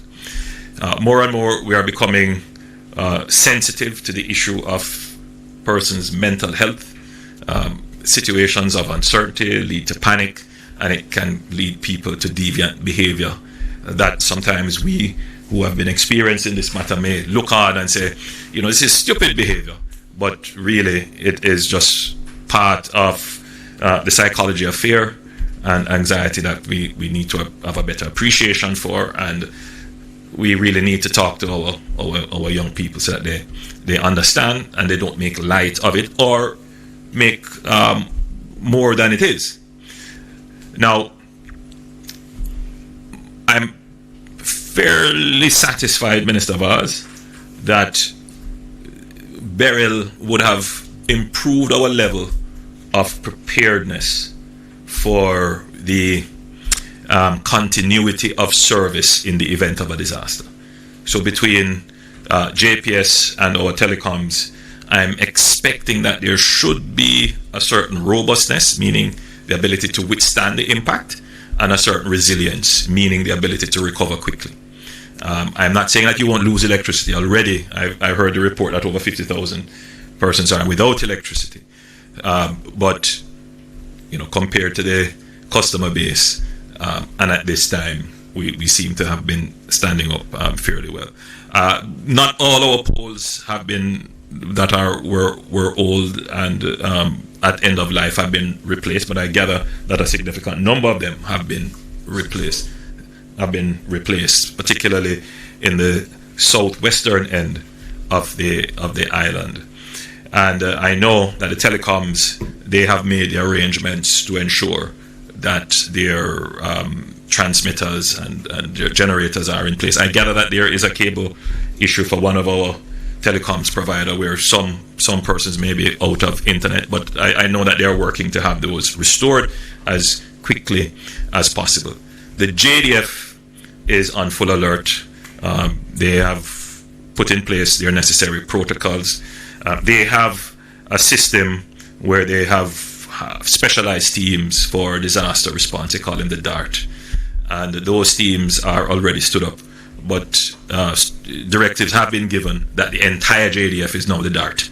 So their engineering corps, their various regiments and so forth, everybody will be used for the national good if we have a strike on our country through this hurricane category 5 that could cause significant dislocation. So we are as prepared as we can be.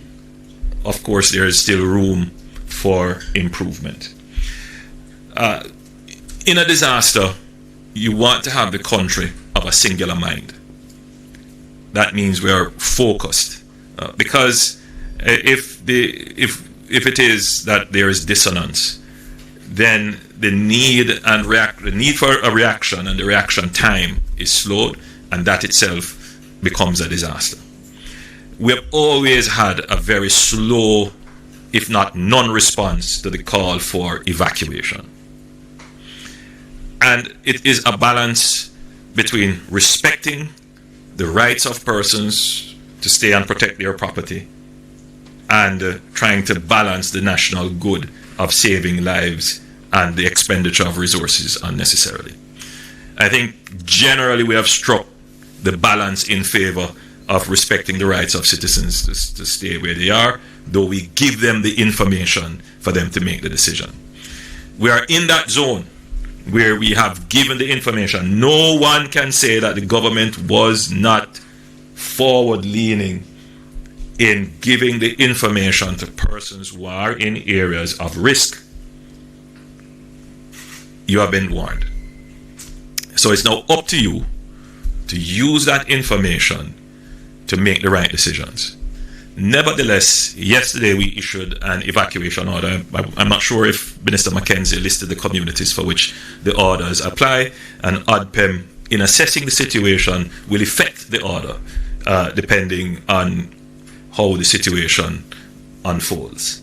meaning that ODPEM with the security forces could very well go into some areas and effect, I'm using that word euphemistically, effect the evacuation of persons who are there. I don't know if you have started doing that yet.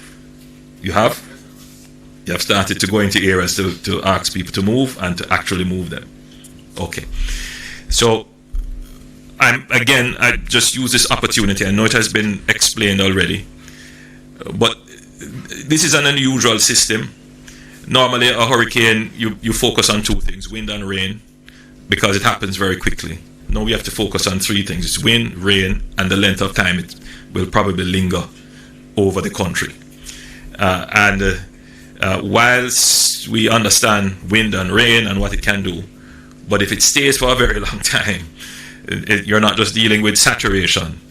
You're dealing with a higher level of destruction, a higher probability of landslides, a higher probability of flooding, even in areas where flooding would not have taken place. So we have to bear that in mind and be prepared. Very quickly, as we move to thinking about recovery, a part of this preparation exercise is to ensure that we can immediately go into the relief phase, which is to ensure that we can get food and other provisions and medicine particularly to persons who, especially persons who are low-income earners, who would have stocked up from Thursday or even Wednesday. They would have gotten maybe a 5-day or a 6-day supply. By the time of the impact, they would have been running out of supply. So ODPEM, the Ministry of Labour and Social Security, they must be on the ready that immediately after the passage of the event, the communities that would be in need, which we would have already known and identified, that provisions, humanitarian relief is up and ready for those persons and communities. In terms of the impact on the GDP, last Beryl had an impact on 2 quarters of GDP performance. It did drag down our growth, and this event would have already started to do so.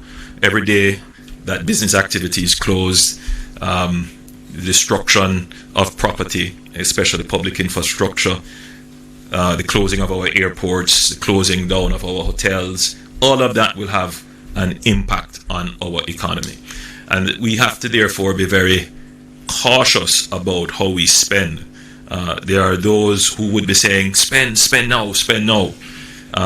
You have to be so careful about how you spend. And so we, in the government, we have developed a multi-layered disaster response system in terms of our fiscal management, and that involves first and foremost the funding of the disaster management fund, which is funded, and that's where we're doing our first drawdown from now to do all of this mobilization. And then we have a contingency. So in addition to provisioning the fund, in the budget we actually have a line item, a contingency, and that's about $5.3 billion that we can pull on. Of course, it doesn't mean that the money is there, it's just that we've budgeted. We have to wait for the tax flows or pull from other areas, but it is budgeted.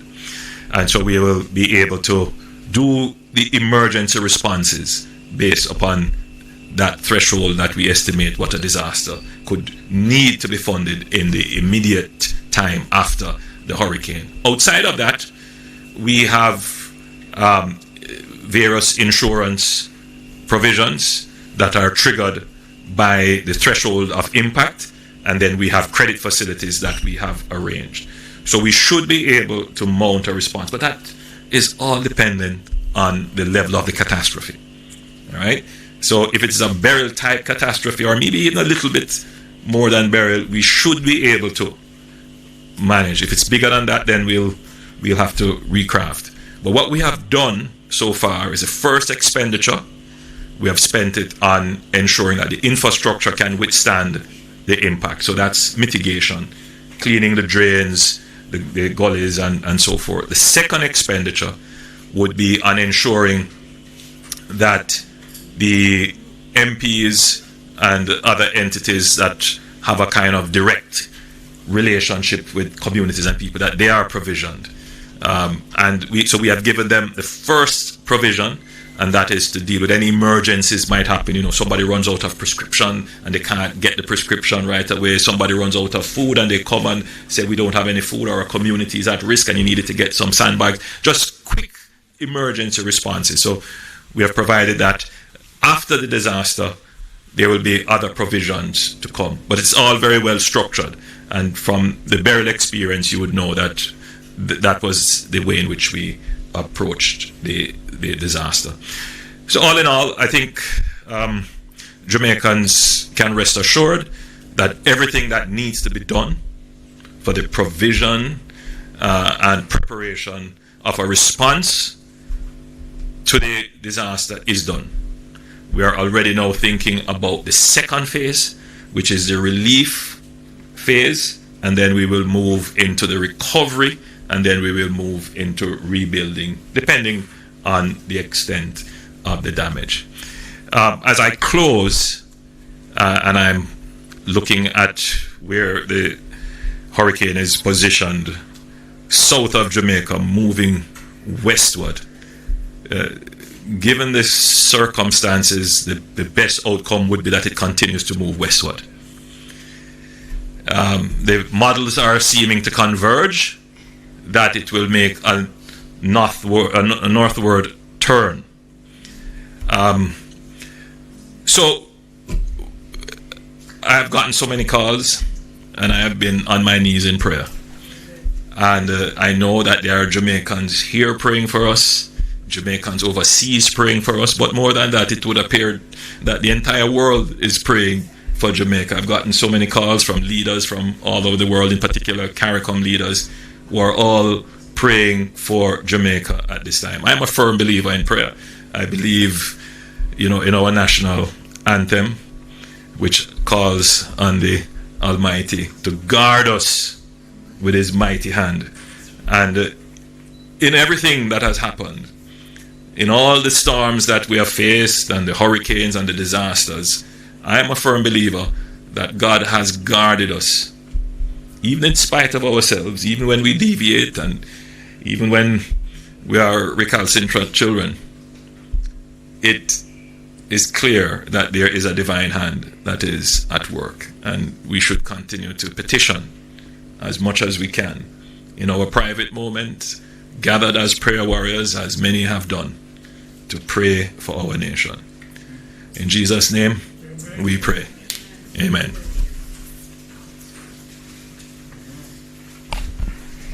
Thank you very much, PM, for those words. I am going to pass it on to the media while we contemplate our prayers to God at this time for Jamaica.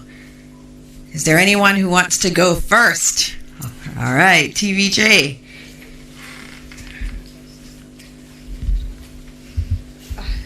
I have a lot of luggage in my lap. Good morning, everyone. Good morning. My first question is for PM/ODPEM. There was a talk of the mandatory evacuation for the 7 communities in Clarendon, St. Catherine and St. Catherine, as well as St. Andrew and the other, about 4 parishes and 7 communities. I wanted to find out, because PM had a banter with ODPEM head about the security forces possibly moving in with persons under the mandatory evacuation order. Just trying to find out, is it that persons were, for want of a better word, forcibly removed? Because he spoke about balancing rights, and how many such persons complied following the evacuation order. All right, thank you. And we just needed to remind our colleagues, all Jamaicans, of where the areas are: Port Royal, Kingston, Portland Cottage, Clarendon, Rocky Point, Clarendon, Old Harbour Bay, St. Catherine, Taylor Land, Bull Bay, St. Andrew, New Haven, St. Andrew, and Riverton City, St. Andrew. Those were the areas under the evacuation order. Minister? Just to say that when the evacuation is being undertaken, the buses are accompanied by all elements of the security forces. So they go with the JDF, they go with the police, they go with fire, and they go with ODPEM officials. So that is the purpose of it. We are still talking with communities, but we have to allow communities to understand that, you know, it is not just the way that they want to. But I'm hoping that we will not really physically move anybody. We will continue to persuade Jamaicans, so, and I know they will eventually in the long run. Okay. And just to be clear, as I said, that we are now in the zone of respecting the rights of the people, but providing them with information. But walk with me for a moment. You know, let's not bring this into the universe. But if there were a catastrophic event and persons were there in the path of the catastrophe, and we were still able to go, because it's a big if we were still able to go, then the country, the government, and myself, I couldn't sit by and see my citizens in danger, and I'm able to go and save them, even if they don't want to be moved, and I don't do it. But I couldn't do it unless it is within the law. And that is why we make the evacuation orders, so that if that scenario were to materialize, within the law I am acting.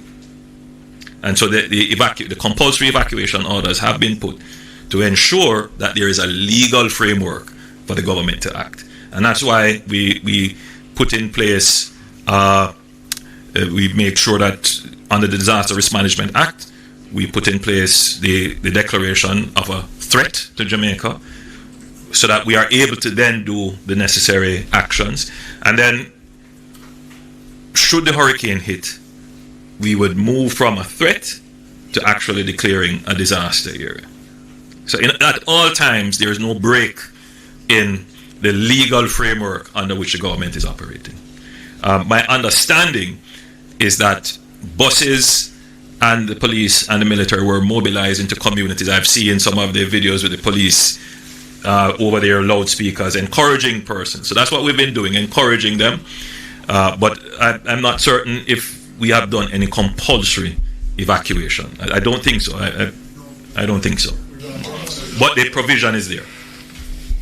okay. May I, Minister? Yes. Okay. And this is for Minister Mackenzie. You spoke about the shelters being activated yesterday. One of my colleagues in St. Elizabeth visited the Treasure Beach area earlier today. There was no one at Pedro Plains Primary, and the Flagaman Community Center, I was told, was in poor condition. Some of the windows were out and persons had to seek shelter at a neighbor's shop. So wanted to find out what was the issue with shelter in the Treasure Beach area, and if there are any other issues across the island. Okay, there are some shelters which will be relocated based on its present location. And there are a number of shelters in St. Elizabeth that would fall in that category, where because of the intent of the system and where the system will land, those shelters would not be relevant at this point in time. We will check on that one that you mentioned. My understanding that Pedro has gone to Newell, so those shelters are not in operation. So I want to make the point that those parishes that the system will focus on mainly in terms of where it lands. We have since last night been recalculating, and we have removed a lot of those shelters that were slated to be used. Okay, so we've been doing that, right? We use some of the shelters. What I'm now seeing, based on information that has just come to my attention, is that some persons now, because of this late hour, they are now going and creating their own shelters in schools, and that was never a part of the original thing. So what we're trying to do is to manage that, and I think we'll be able to get on top of that. So we'll get an updated list and make a shift to Newell? Right, yes. We will be doing that once I get that complete list. I will update and thing. And the shelter managers, working with the members of parliament and the councillors and the mayors down in that area, has been very, very active working on that area. Good morning. Thank you, Minister. Just one point. Yesterday, we had a shelter in, I believe it was Central Kingston. It was very close to the waterfront, and given the storm surge numbers that we had to move those individuals further inland, and so they were moved to a shelter that was more inland. And so it's quite a dynamic situation with the shelters. So depending on the data, that's why we have the Met Office here all the time. And another good thing is Jamaica has its own Doppler radar, so we can see where the squalls are coming. We can see where the storms are. We know we have a lot of information, and so as we get the information, we actually make those changes. So Newell is actually a shelter. It's just that they're moving individuals from one, right, Mr. Thompson? Moving from one shelter to the other, given the issues with that shelter. And so some changes will happen. We will notify and we'll get the message out as best as possible. We do have parish managers that are responsible for these shelters and are coordinating, and we'll just continue communicating. All right. I know there's another question right here. Okay. Right here.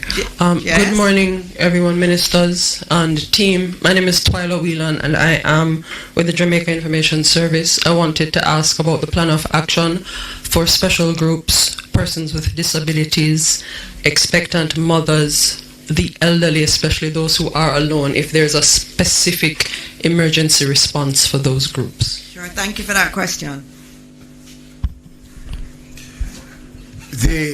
The Office of Disaster Preparedness and the municipal corporations would have in their record, based on assessment that was done by the youth summer employment workers during the summer, to identify communities where the elderly persons who are physically challenged lives. So there is a team that is coordinating those efforts, and in most of the communities that is known. Okay? And then there is the center here where persons can call if they are having difficulty, and we will be able to respond. But basically, all of those things have been taken into consideration because we have done a survey using the youth summer employment workers and the SDC to collect data in communities, working with the political directorates and the disaster coordinators island-wide. Thank you. And some of the shelters have been fixed in a way that persons who are physically challenged will have easy access to our shelters.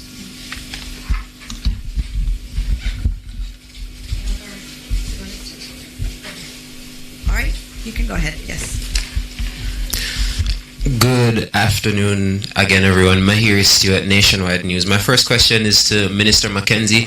Minister, you told me last night that extra relief efforts were made in those southern parishes that are expected to experience the landfall first. Could you just tell me how successful those efforts were and what they consisted of? Well, one of the first things that we did is to reposition items that was sent elsewhere once we took that decision. The engagement with the teams on the ground, including the political directorate, the mayors, the councillors, the members of parliament, working with the various entities, the church organization, sat, we looked at it, and they are presently working. I know, especially in St. Elizabeth, a lot of work has been done to relocate individuals, and then we have to work with the transport authority to reroute transport. Got a call from the mayor in Port Maria about a situation where a shelter is situated close to the river threatening. We have just made arrangements to relocate the shelter. The persons here have coordinated that. So we are working, and it is work in progress as long as the window allows us to work. But we have done all that is necessary, repositioning the items and provide the requisite transportation to get the individuals to where they are to be. And on the back of that one, in terms of our teams, and especially in St. Elizabeth, Minister Vaz, I know you want to give an update in terms of JUTC. JUTC has been deployed. They were in particular areas last night when we saw where the track for the hurricane had shifted.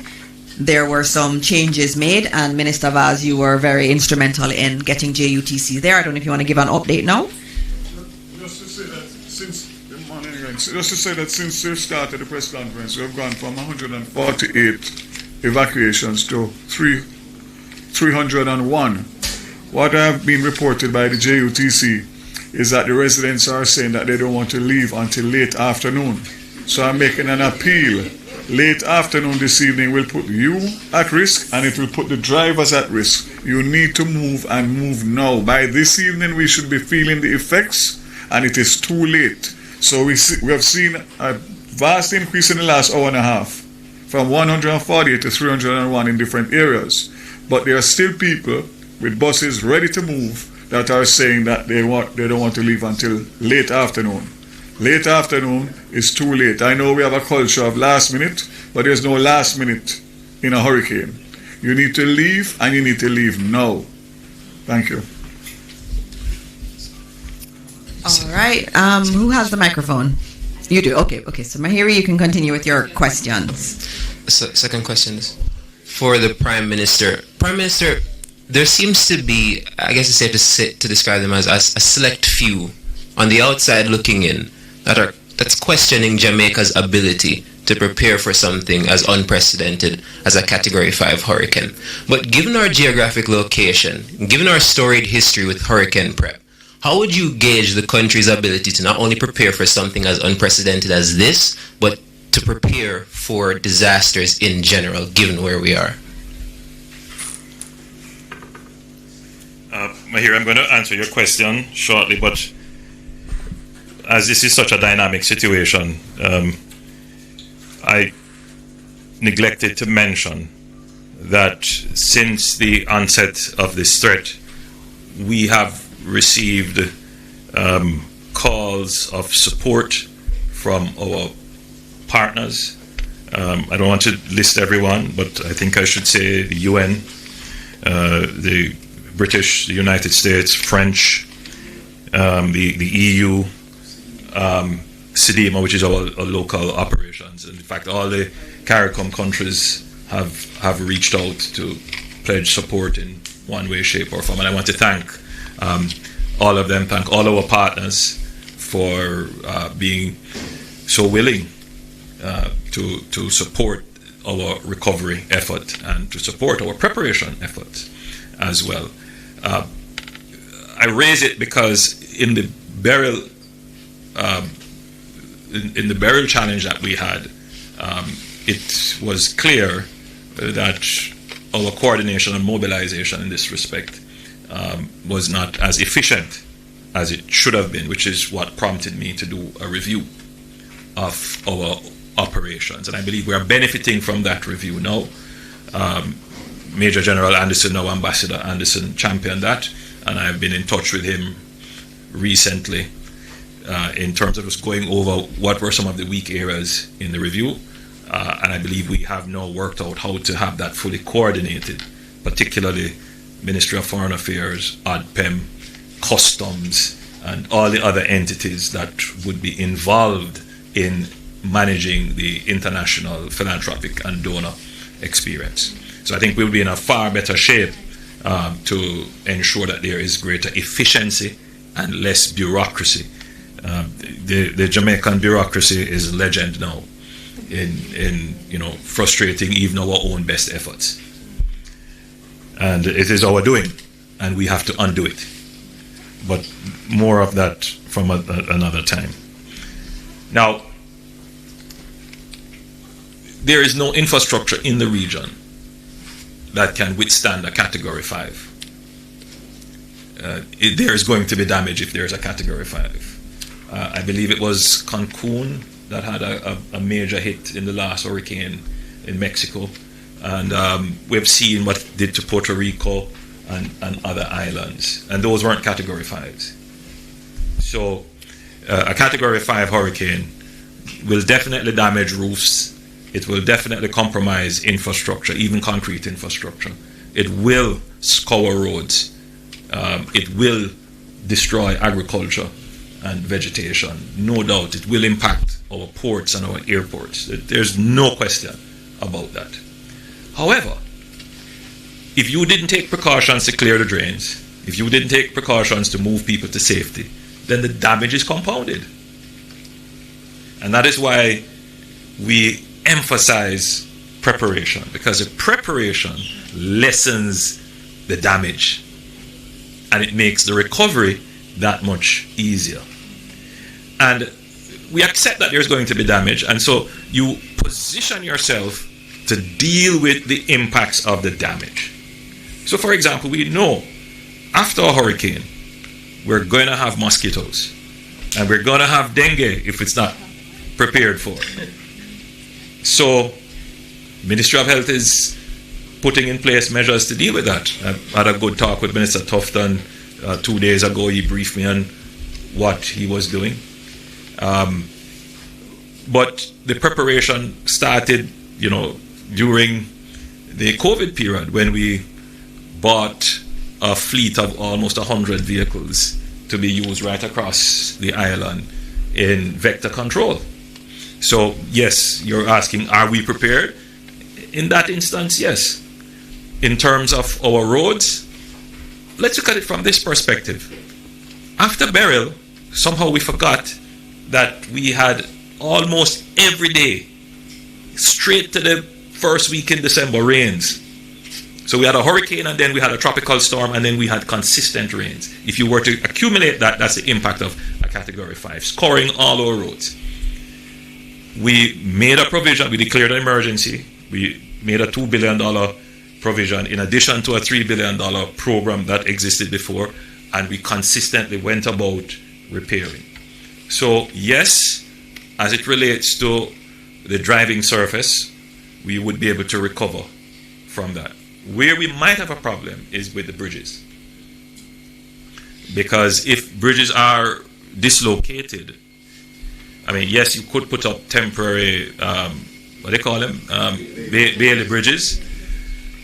We have about 30 in the island, Mr. Shaw, Stephen, about 30 or less. That smile says it's less.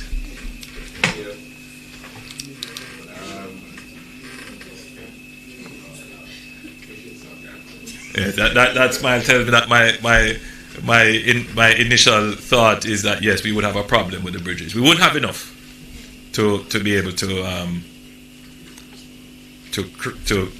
deal with the dislocation of major. And even so, the Bailey bridges would only be able to be used according to a certain span, and so it all depends on what the damage is. So yes, if a Category 5 impacted our bridges, we would have a challenge. Thankfully, however, we already have a program in place which is going through the process to replace, to replace 55 bridges. So if any of those 55 that we project to replace were damaged, then we would have to accelerate the process to do that. In terms of telecommunications and the electricity grid of a Category 5, thankfully we have pre-positioned linesmen.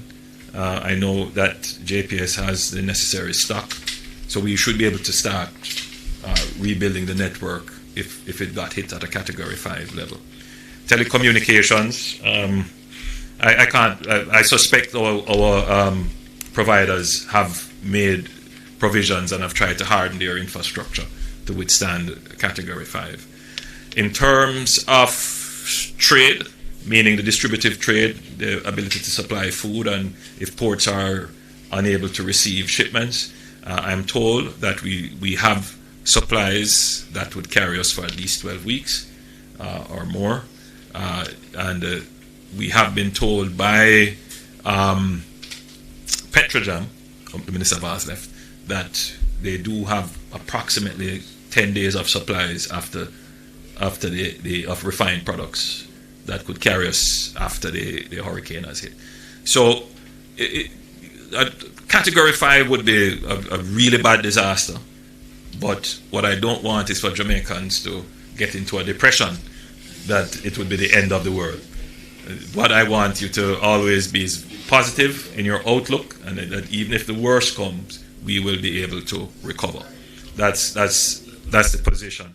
Just to say, and we have been saying this for a very long time, but I don't think that the public has internalized it. And I'm going to use this opportunity to say what I've said 100 times already through all my budget presentations, all my speeches to the country, that we're living in a period of time where the norm is disruption through various challenges and events. So the way to describe it is that we're living in a period of time where you have multiple, frequent, intense, overlapping challenges and events. And we just have to become accustomed to that. Someone said to me, Prime Minister, you look so calm, and we're all panicking. We've become used to crises. All right, so it's, as I said, bear it in mind. At any one time, you have multiple, and they will happen frequently, often. They will overlap, so they're not going to be sequential. So from this, you're going to have a tropical storm moving into a hurricane, and then out of a hurricane, lingering rains, and then lingering rains, you're going to have health crises, inflation problems, fuel problems, all kinds of multiple crises happening all at once. And that's it. The challenge with the time that we're living in is that they're now intense. So it's not that we didn't have hurricanes before, they're now intense. You're seeing a hurricane that would have formed in the Eastern Caribbean and made its way very quickly to a category 5 and then hit Jamaica. That was Beryl. Unusual, but very intense. Now you see a hurricane forming and sitting right below Jamaica, threatening for almost a week. And we have never seen that. Just sitting there, gathering strength, threatening to unleash it on us. Again, it's intense. And that's what we face. All right. Now, in a situation where you have these multiple crises that are intense, that are overlapping, you have to be able to manage the public narrative, discourse, and information around it in a democratic way, in a democracy. In a democracy, everyone's opinion counts. So even someone who is speaking utter nonsense, their opinion counts. And in today's world, not only does it count, it can be published and broadcast, and it can impact other people's perspective. So managing crises becomes even more difficult.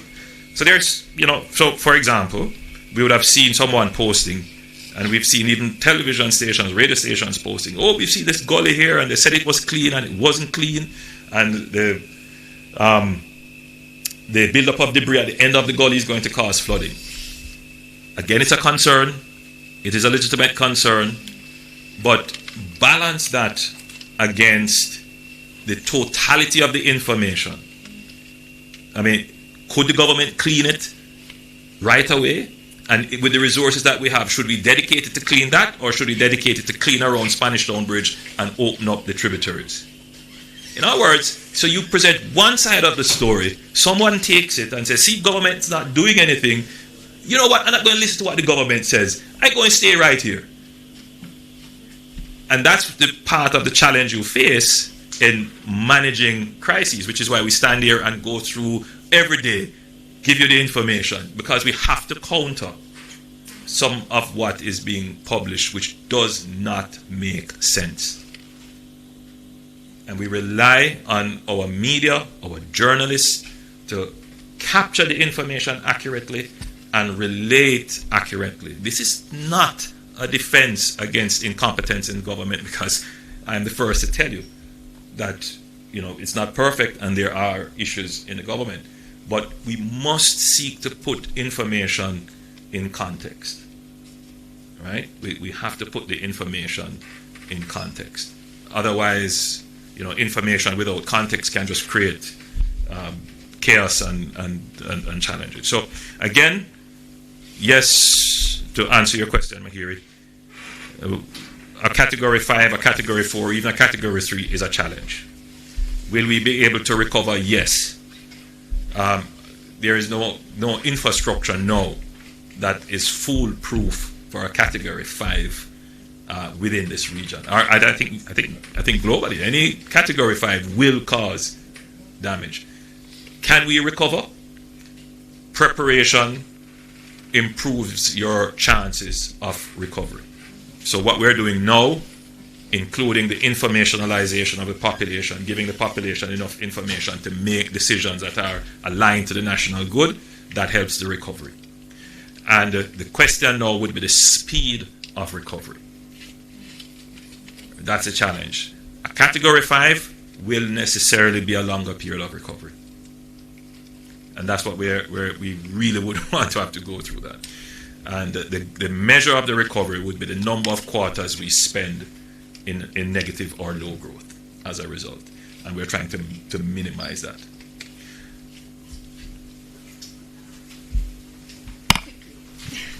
All right, I have some from online from other your colleagues online. So I'll go to TVJ for another question from TVJ. Very quickly, Minister, can you state so far how much the government has spent on hurricane preparations? That's one. And I know it's early yet, but based on the forecast from the Met Office, is it a possibility that Jamaica's catastrophic bond will be triggered in this instance?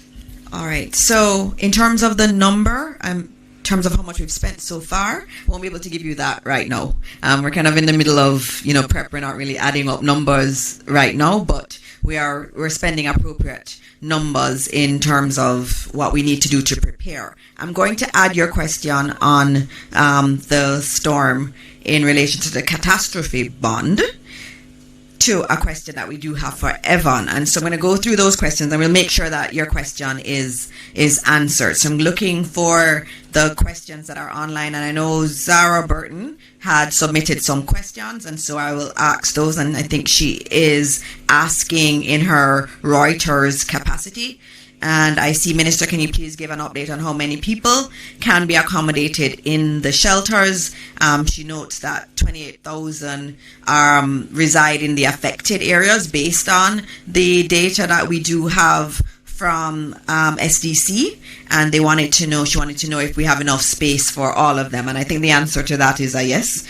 We will, and it's not everybody that is threatened, and so we will make sure that we have sufficient space for those who need it. There was another question that she had about Port Royal. She spoke to a resident in Port Royal about evacuation, who said that the buses had indeed come, and that they did not like their experience at the shelters in the past. You would have heard earlier today that the minister has said that there will be food at the shelters and that there will be security at the shelter. So there's no need for anyone to worry about that. Food has been pre-positioned. We will have food available at the shelters. And I believe there was another one in relation to Portland Cottage. So Evan, if you can keep this in mind, her question was about a storm surge in Portland Cottage. She wants to know if that is correct. I also have another question,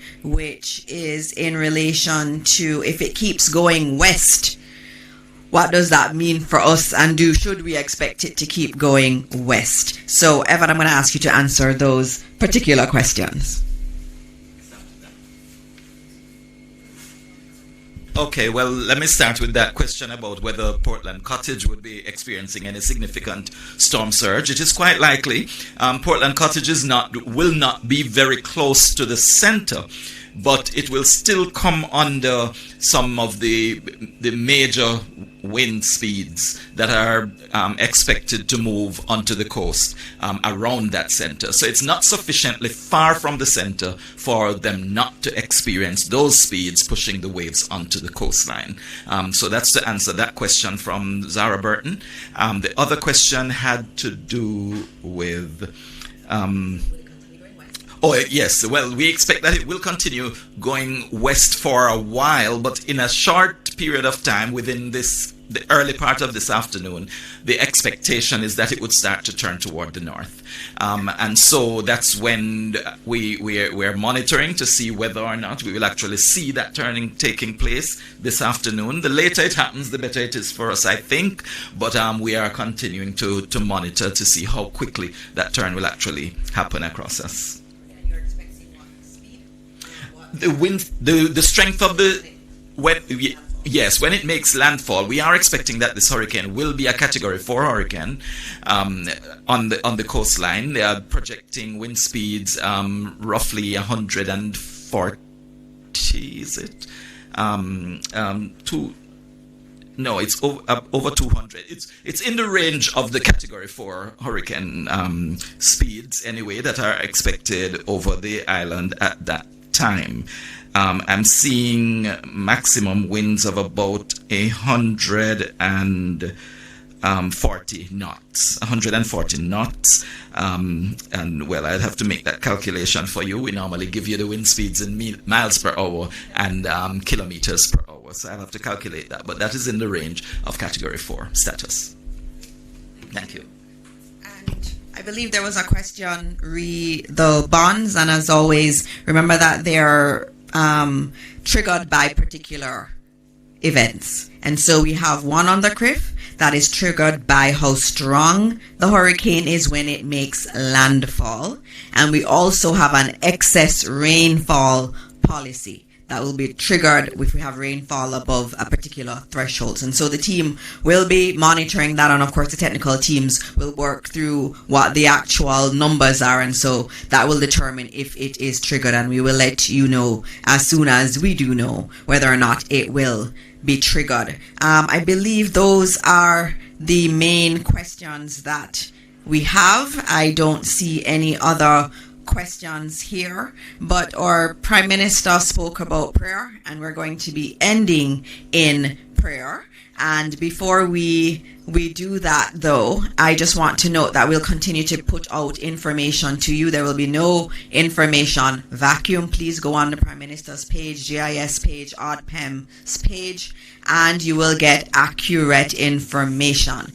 We are planning to do another mini briefing later this evening because tomorrow we don't know if we'll be able to have this setup going and be able to get the feed out. So we're going to do one final briefing with the Met Office, the ODPEM team. Later this evening, we will announce what time that will take place. That will give us some time to know where the track has gone, what we're expecting overnight. I know in the night it's usually scary for people, and so before you go to bed tonight, you will be hearing from us, and we'll give you the latest information so that you are indeed informed. And so we are going to be having prayer now, and it is going to come from ADRA. And yesterday I was saying that I didn't have anyone here who was praying, and I had someone who was here who was saying, oh, I could have prayed, I'm a pastor. And so he's with the Adventist Relief Agency, and they're here providing a lot of support to us. And so we are going to have a prayer to close out this press briefing, a prayer for Jamaica. And so please, everybody, listen to the warnings, listen to all of the information here, and as always, join with your family, join with your friends, and let us all pray for Jamaica.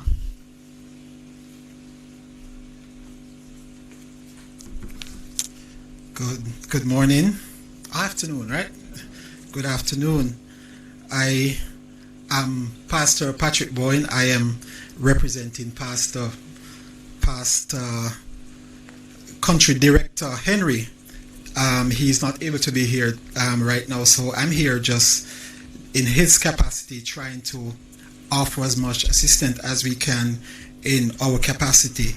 So I want to greet the Prime Minister and other ministers and all the other members of the National Disaster Risk Management Council, our first responders, our representatives from various institutions and partners, members of the media, and all those joining us on television and online. I believe that we all believe, Prime Minister, that prayer changes things. And so at this time, I invite you all to join me in standing, taking on an attitude of reverence as we look to our... Okay, not all can stand. If you can, if you can, just stand, take an attitude of reverence as we look to our God in prayer. Heavenly Father, Creator and Sustainer of all things, we come before you in this moment, humbling ourselves in your presence. You are Jehovah Nissi, the great protector, our ever-present help in time of trouble. We acknowledge that all creation is in your hands, and that we thank you for the grace and mercy you have shown, even now as we see your mighty hand causing even a slight shift to this storm. We are grateful for your protection over us and our beautiful island. Lord, we lift our leaders and all those who are tasked with coordinating and managing this process of preparedness and advisories and care. We ask that you grant them wisdom to seek you first, because the fear of the Lord is the beginning of wisdom. Let them know that without vision, the people will perish. Guide them in every decision, in every strategy, in every word spoken. We pray for everyone present on this island, whether citizen or resident or visitors. Keep us safe as the storm passes. Surrender us with your peace and your protection. And help us to remember that we are our brother's keepers. Lord, your word reminds us that whatever we do for the least of these brothers and sisters, we do unto you. We give thanks for all the well-thinking Jamaicans, both here and in the diaspora. For all our partners, both local and international. We pray that the spirit of philanthropy be rekindled, and you, God, will multiply and stretch the resources that we have, Lord, as you alone can, to reach those in need and to encourage and to ensure that no one is left without help. Father, in this time of uncertainty, give us calm spirit. Grant us patience and keep our hearts hopeful. Help us to trust in you. Trust your heart even when we can't trace your hand. For we know that without faith it is impossible to please you. Lead on, O King eternal, and guide us through this. Be a shelter in the time of storm. We pray all in the mighty name of Jesus. So I encourage us to join in this prayer as we say, Eternal Father, bless our land. Guard us with thy mighty hand. Keep us free from evil powers. Be our light through countless hours. To our leaders, great defenders, grant true wisdom from above. Justice, truth, be yours forever. Jamaica land we love. Teach us true respect for all. Stir response to duty's call. Strengthen us the weak to cherish. Give us vision lest we perish. Knowledge send us, Heavenly Father. Grant true wisdom from above. Justice, truth, be yours forever. Jamaica land we love. Amen.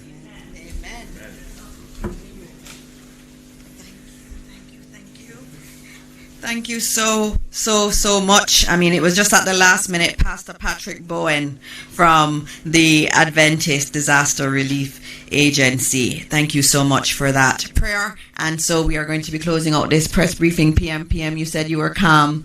I got something this morning that said that in the midst of a storm, God either quiets the storm or quiets the person leading those in the storm. And I think he has blessed you very much, PM. And so thank you all, and God bless Jamaica, and we'll see you later this evening for another briefing. Thank you. We're working on that. 7 o'clock-ish.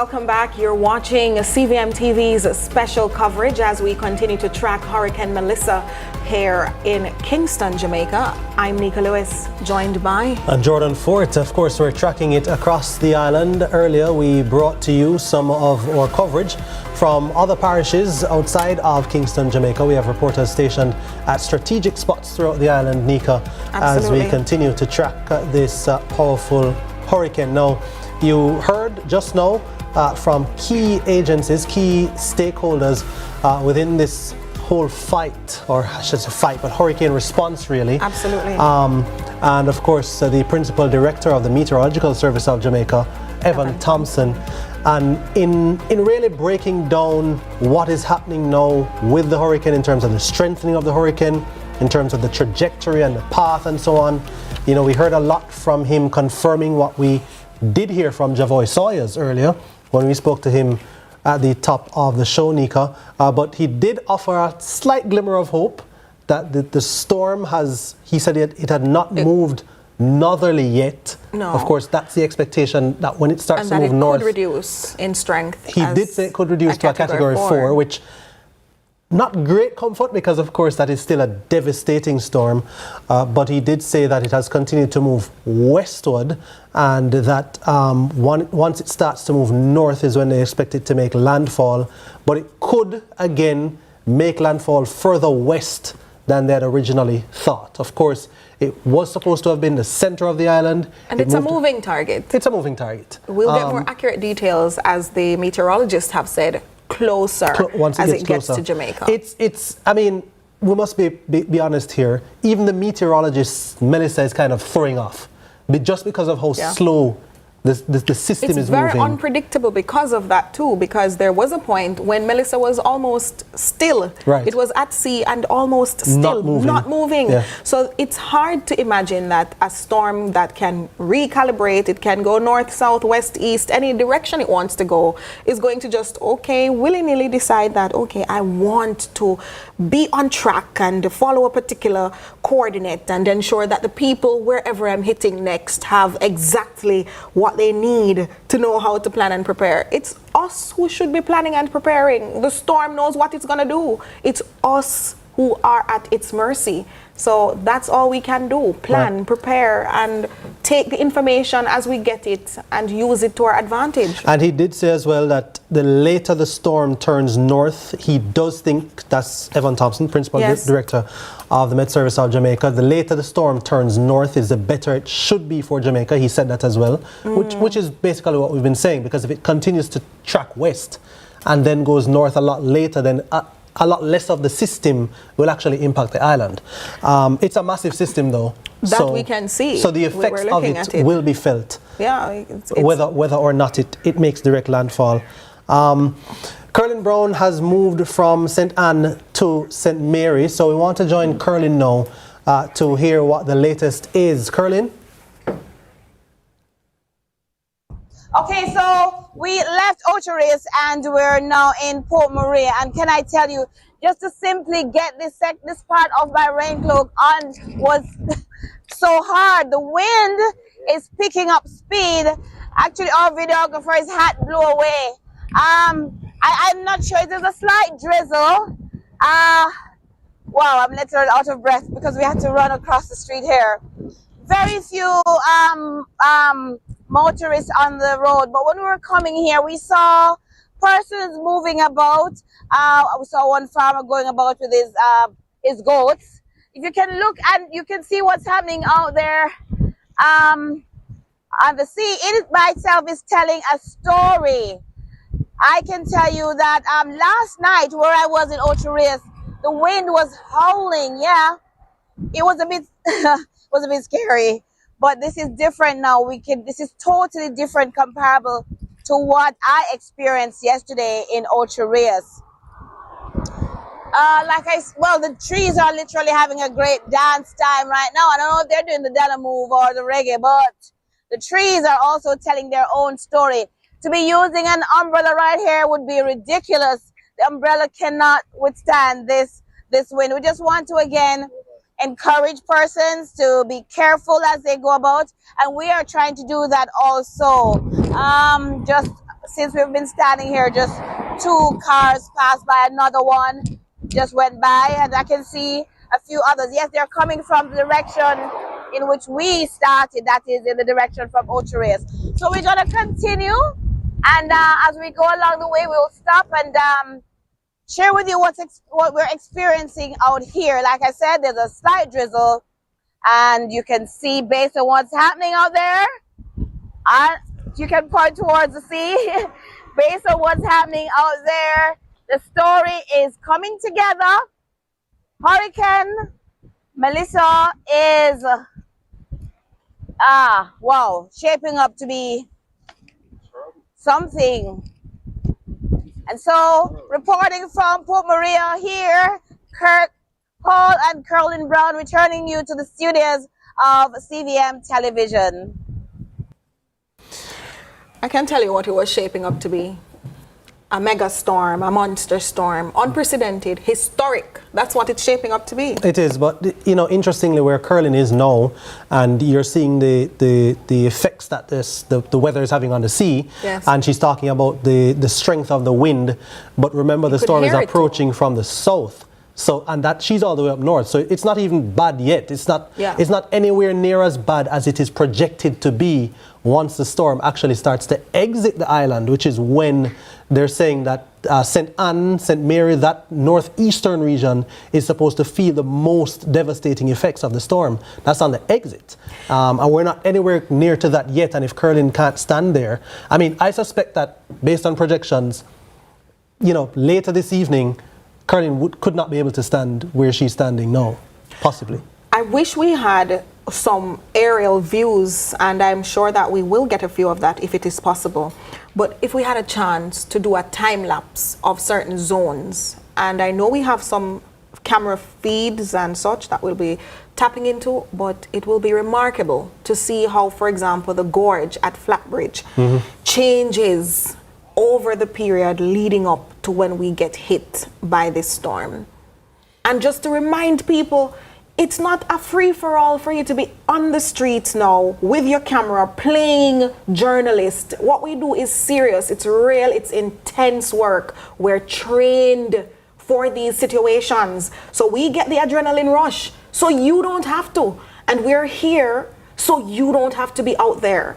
So please take these necessary precautions. I think with the Portmore Mayor now, Leon Thomas. Do we have Mayor Thomas online with us? Not yet. All right. Not yet. Right. So as I said, so that's going to be an interesting continuous watch. Yes. Talking about Port Maria, talking about Ocho-Rios, where Curlin has been covering. St. Elizabeth too. St. Elizabeth too, but St. Elizabeth for the initial landfall. Yes. Or for the landfall, when the hurricane makes initial impact with the island, because it's the southwest that it's expected to impact the most when it makes landfall. But then the northeast as it starts to exit the island. Naturally, and not because it's going in this path or projected to take this path means that all the other parishes that have not been named or mentioned at this point, so the Portland, the St. Thomas, the Kingston, all those other parishes that people are cozying up and saying, well, them say it going through St. it going through St. Anne.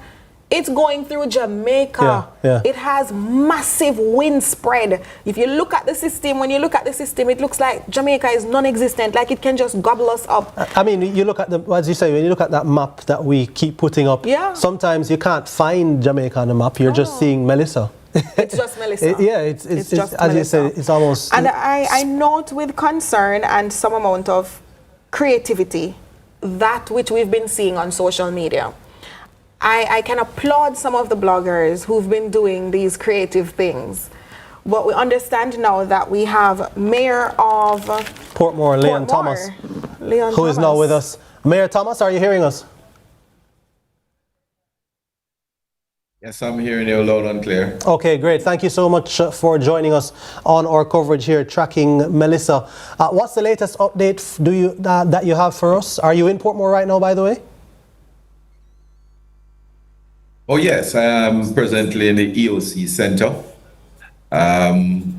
We are here. We have a representative from the police, from the military, from JUTC, also from the fire brigade, and also from public health. So we are here You're a at whole our team. EOC center. What's the situation like in Portmore? Yes, we. Well, it is windy and also very much over a sporadic shower that we are experiencing. As we speak right now, we are getting a little rain and a lot of wind also. Mainly wind. In terms of evacuation plan, I know Beryl proved a challenge in some of the communities, especially along that strip heading out to Hellshire. And you and several of the other political representatives had to be reminding locals to get themselves in order, take the JUTC buses. Is it a similar situation this time, or are people being serious about their safety? It is a similar situation. We actually have the police and visited the Port Henderson Road and also the Dyke Road Fishing Village and Elsha Beach. And we are having a little pushback on the Elsha Beach and Port Henderson Road. There are a few persons that leave from Port Henderson and now being sheltered at the Port High School. Let me give you a quick rundown on what we have at our shelters here so far. At Art College of Construction, we have 10 persons there. Bridgeport High School, we have 15 persons there. And Ascot High School, we have 5 persons there. And Gregory Park Primary School, we have 5 persons there.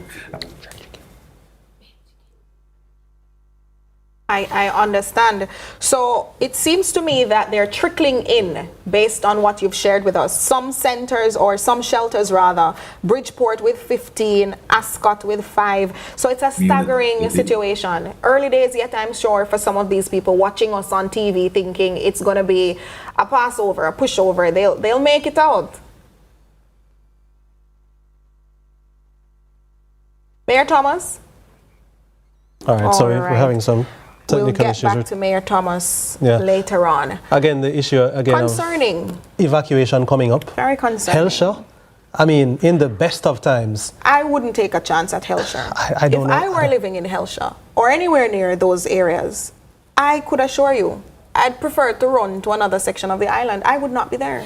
Yeah, it's going to be very dangerous in places like Hellshire. You mentioned Port Henderson as well, and so on. Those coastal areas are not areas where you want to be in this kind of, I mean, just adverse weather in general, let alone this kind of potentially catastrophic. Historic. Yeah. Let's not forget, your parents may never have experienced a Cat 5. My parents didn't, my grandparents didn't, and I'm certain that many of you who are sitting there in your homes watching have never witnessed anything of this kind. All right, so we still, as we tell you, we're going to be giving you an entire picture across the island. Giselle Mills has been tracking things in Port Royal, so let's now hear from Giselle. We're in Port Royal and the residents have made up their mind that they won't be moving, even though the authorities have definitely sent out warnings for them to move because the surge of the winds that will be coming in following Hurricane Melissa is at high, but they have made up their minds. I work on the sea, so based on the geographical structure here, we're surrounded by a reef, you understand? And I myself, I feel as if, based on my experiences with previous hurricanes, I'm only 31, so I experienced Ivan, and it didn't do much damage to us, you understand? We're protected. This resident recalls a not so great moment the last time he spent at the shelter during a hurricane. The bathroom was like a muck, and it ever, trust me, the smell was right, any at all. So we're uncomfortable. Others who understand the dangers of not taking heed to hurricane warnings beg to differ. It's not about hype and excitement or trying to create fear, but the truth is, if the experts are saying that where the eye lands, to the right, which is to the east of the eye, that we're going to experience 9 to 13 feet storm surge, I think that's a very, very serious matter. And I know Port Royal is quite vulnerable. I would say that people should take seriously the possibility of evacuating, because if you look at this is what, about 8.5 feet? I mean, if the water gets up to this height, that's death, that's life-threatening situation. Giselle Mills reporting for CVM News. Lots happening out there in Port Royal. Yeah, and we're hearing from some very real experiences from people who have been asked to evacuate. Yes. And so we're here and we're talking about people need to listen to the authorities and so on, which they do, and you have to encourage people to move to safety. You cannot be illogical in these times. Safety, Jordan. But also two things can be true, right? True. The shelters must be at a certain standard. We're talking about sanitary conveniences and so on. Because also health-related issues can pop up, and you have large groupings of people. This can be a public health nightmare as well. So these are very real concerns and very important concerns that people are raising as to why they are hesitant. I have a counter. Because if you're hesitating and you'd prefer to stay in a rickety board house, as we've seen earlier this morning, no judgments, but we're going to talk facts. You're in a rickety structure. It's highly unlikely to survive even a tropical storm, let alone a Category 5 or 4 hurricane. You're on the brink of a collapsing hillside and you know it will not pass tonight. But you're saying, I'm staying in my house because I have my safety, my convenience. I can still cozy up and watch Netflix or CVM. Fine, you have that. How about you visit your neighbor who may be a few distance down the road from you, but in a safer property. So you're not going to the shelter because you don't want to be around 60 men and 50 women, but you can go to your cousin who has a house in another area that is less likely to be flooded or less likely to experience a disaster. Right. But choose wisely. My heart sank though, Nico, when we saw the earlier story from Curlin, in St. Anne, where the elderly woman was saying, and they were asking, Curlin was asking her about, what about children, son, daughter, so on. Mm-hmm. And then she made a comment about, people not really looking after her. That's absolutely devastating. Yeah. We're continuing to look around the island at what's going on. Flatbridge is a place that we monitor closely, even when it's just regular, a little bit over the average amount of rainfall, let alone this particular instance. We've been having rainfall steadily for the past almost a week now, and there's a live picture of Flatbridge. I wish there was a number marker, Jordan. There are people still traversing along Flatbridge. The bridge is still very much open, of course, and the water has not risen yet to a level where it is impossible. So, but you know what? We can't take it lightly anyway, because this area, even though what we're looking at on screen is just the entrance if you're leaving St. Catherine, like Angels going into Little Instead section or Bog Walk.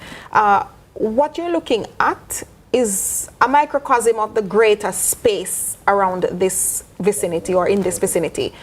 When you get closer to the rocks and the mountainous terrain, you're talking about boulders that are likely to fall because the soil, people, we have to face facts.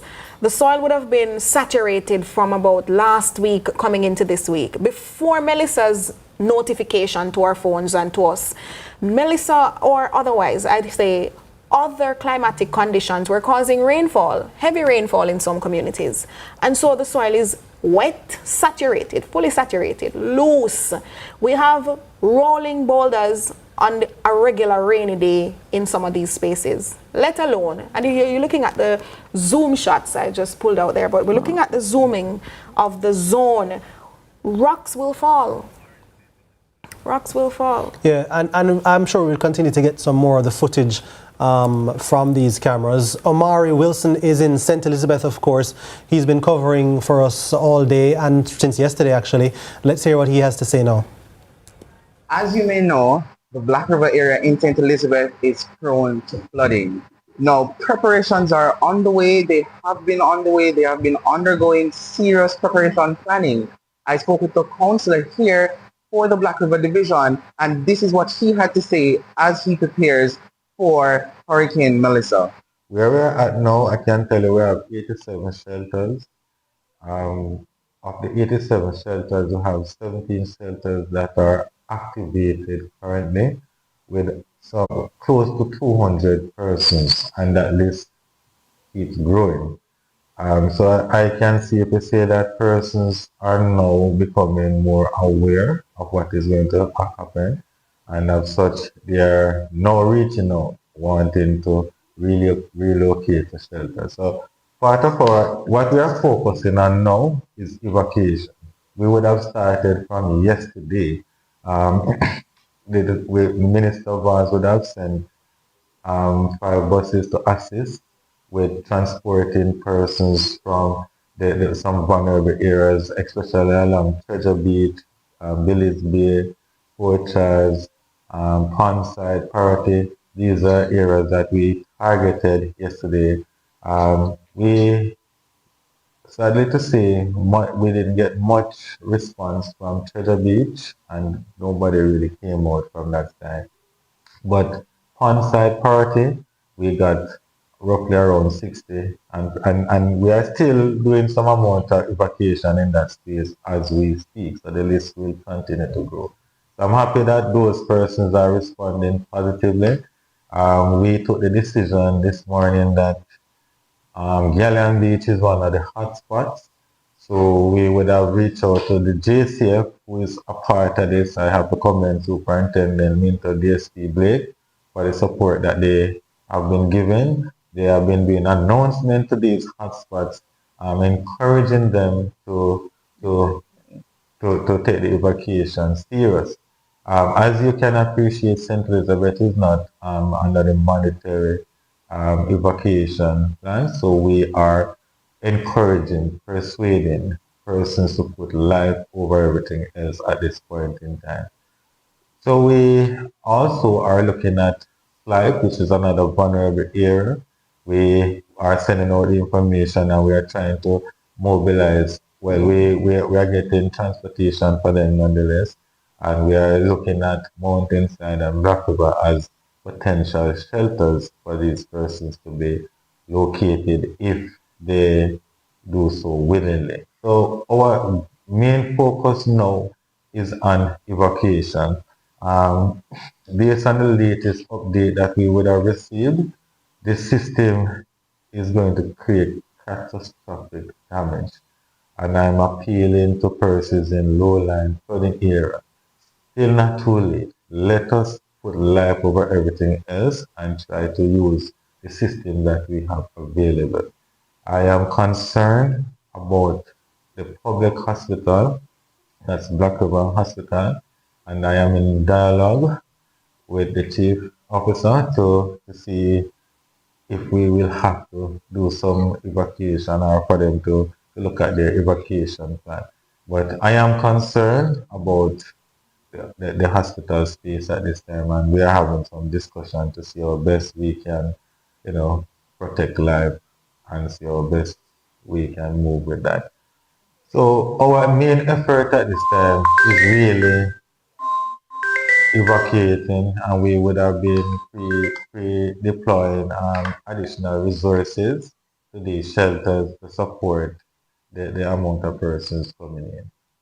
We continue to monitor the happenings and the preparations that residents here in St. Elizabeth are doing and undergoing as we prepare and brace for Hurricane Melissa. I'm Omari Wilson for CVM News. Yeah, one of the areas expected to be pretty hard hit by Hurricane Melissa. It's unfortunate to say. St. Elizabeth, of course, St. Elizabeth suffered massively after the passage of Hurricane Beryl as well, of course. Still recovering. Yeah, still recovering in many ways. And for another hurricane of this magnitude to hit, I would say so soon, after just a little over a year, it's going to be tough for people there. But of course, precautions are being taken. And I'm sure everybody is, the utmost important thing is for everybody to keep safe and protect life and property as much as you possibly can at this time. We want to look, Nika, now at a chart that is going to be... New York Times. Yeah, it's going to be showing some predictions as to when and where Melissa will hit and the times. We're seeing that we're looking at Montego Bay, where there's an 85% chance of the hurricane really battering that section of the island Tuesday at around 5 o'clock. That's the earliest possible time they could start feeling the effects of Hurricane Melissa. It's likely to start impacting them, however, from around 1 a.m. That's, as some people say, in the dead of night. But also seeing where in central Jamaica, over in Maypen, with a 57% chance that it will start impacting people in Clarendon, Maypen, at around midnight, 12 a.m. And Tuesday morning, 3 o'clock, it could really start doing some damage there. Yeah, so we do see that it's of course the more western parish of St. James, 85% that it will make landfall there. And of course, there's still a 57% chance it makes landfall in Kingston, and 57% chance in St. Catherine, Spanish Town, St. Catherine, and the earliest possible time that the landfall will be made, 3 a.m. Of course, some of the devastating effects would be felt at that time, or it could be up to Tuesday at 8 a.m. So we're seeing a wide variance there. Yes. We're expecting that if it makes landfall further to the west, that it will make landfall a lot earlier.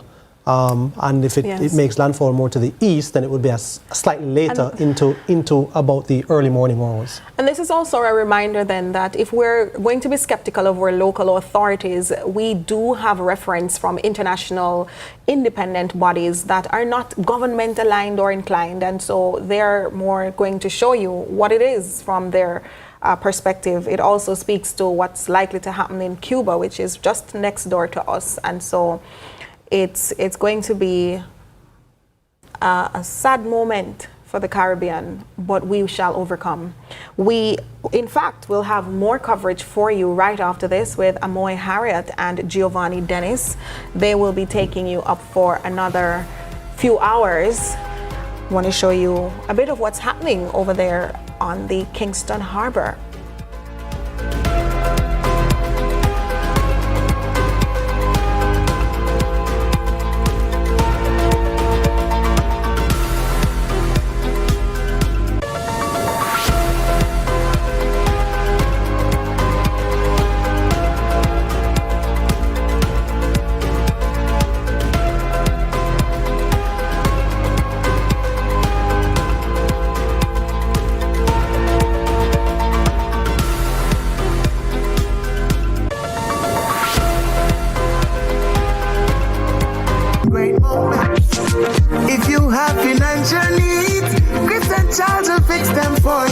Power in great moments since 1992.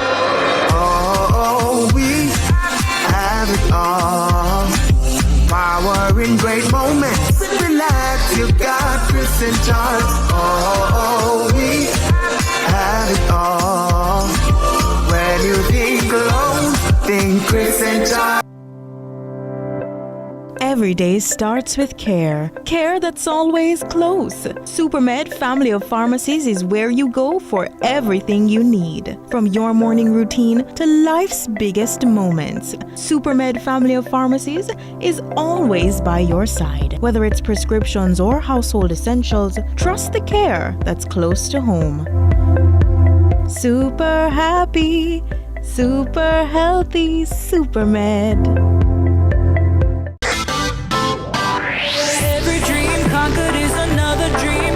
I land and I fly again like a jet plane. Headed straight in your direction, 'cause I'm wiser, one step closer. I'm winning 'cause I work so hard. And the music keeps on playing, and the people them I say we are my show tonight.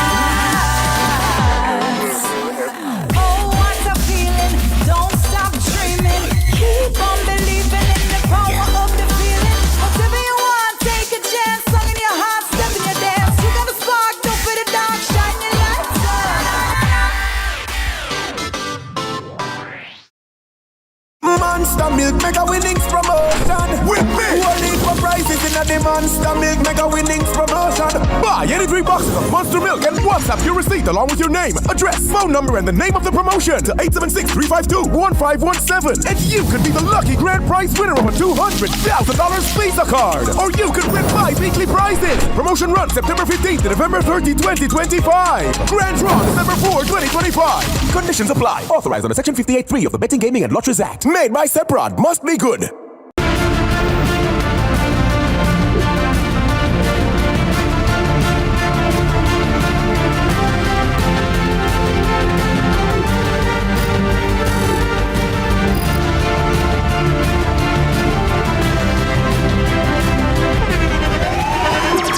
The internationally acclaimed On Stage with Winfred Williams. At a new time, Saturdays at 8 p.m. on CVM TV. So much more than entertainment.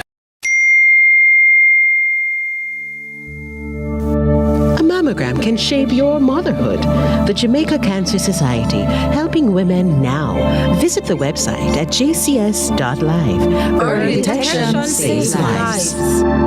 Monster Milk Mega Winnings Promotion. With me, only for prizes in the Monster Milk Mega Winnings Promotion. Buy any 3 boxes of Monster Milk and WhatsApp your receipt along with your name, address, phone number, and the name of the promotion to 876-352-1517. And you could be the lucky grand prize winner of a $200,000 Visa card. Or you could win 5 weekly prizes. Promotion runs September 15th to November 30, 2025. Grand draw December 4, 2025. Conditions apply. Authorized under Section 58.3 of the Betting, Gaming, and Lotteries Act. Made by Seprod. Must be good.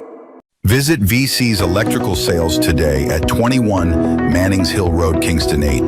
Come see why VC's Electrical Sales is your go-to for quality electrical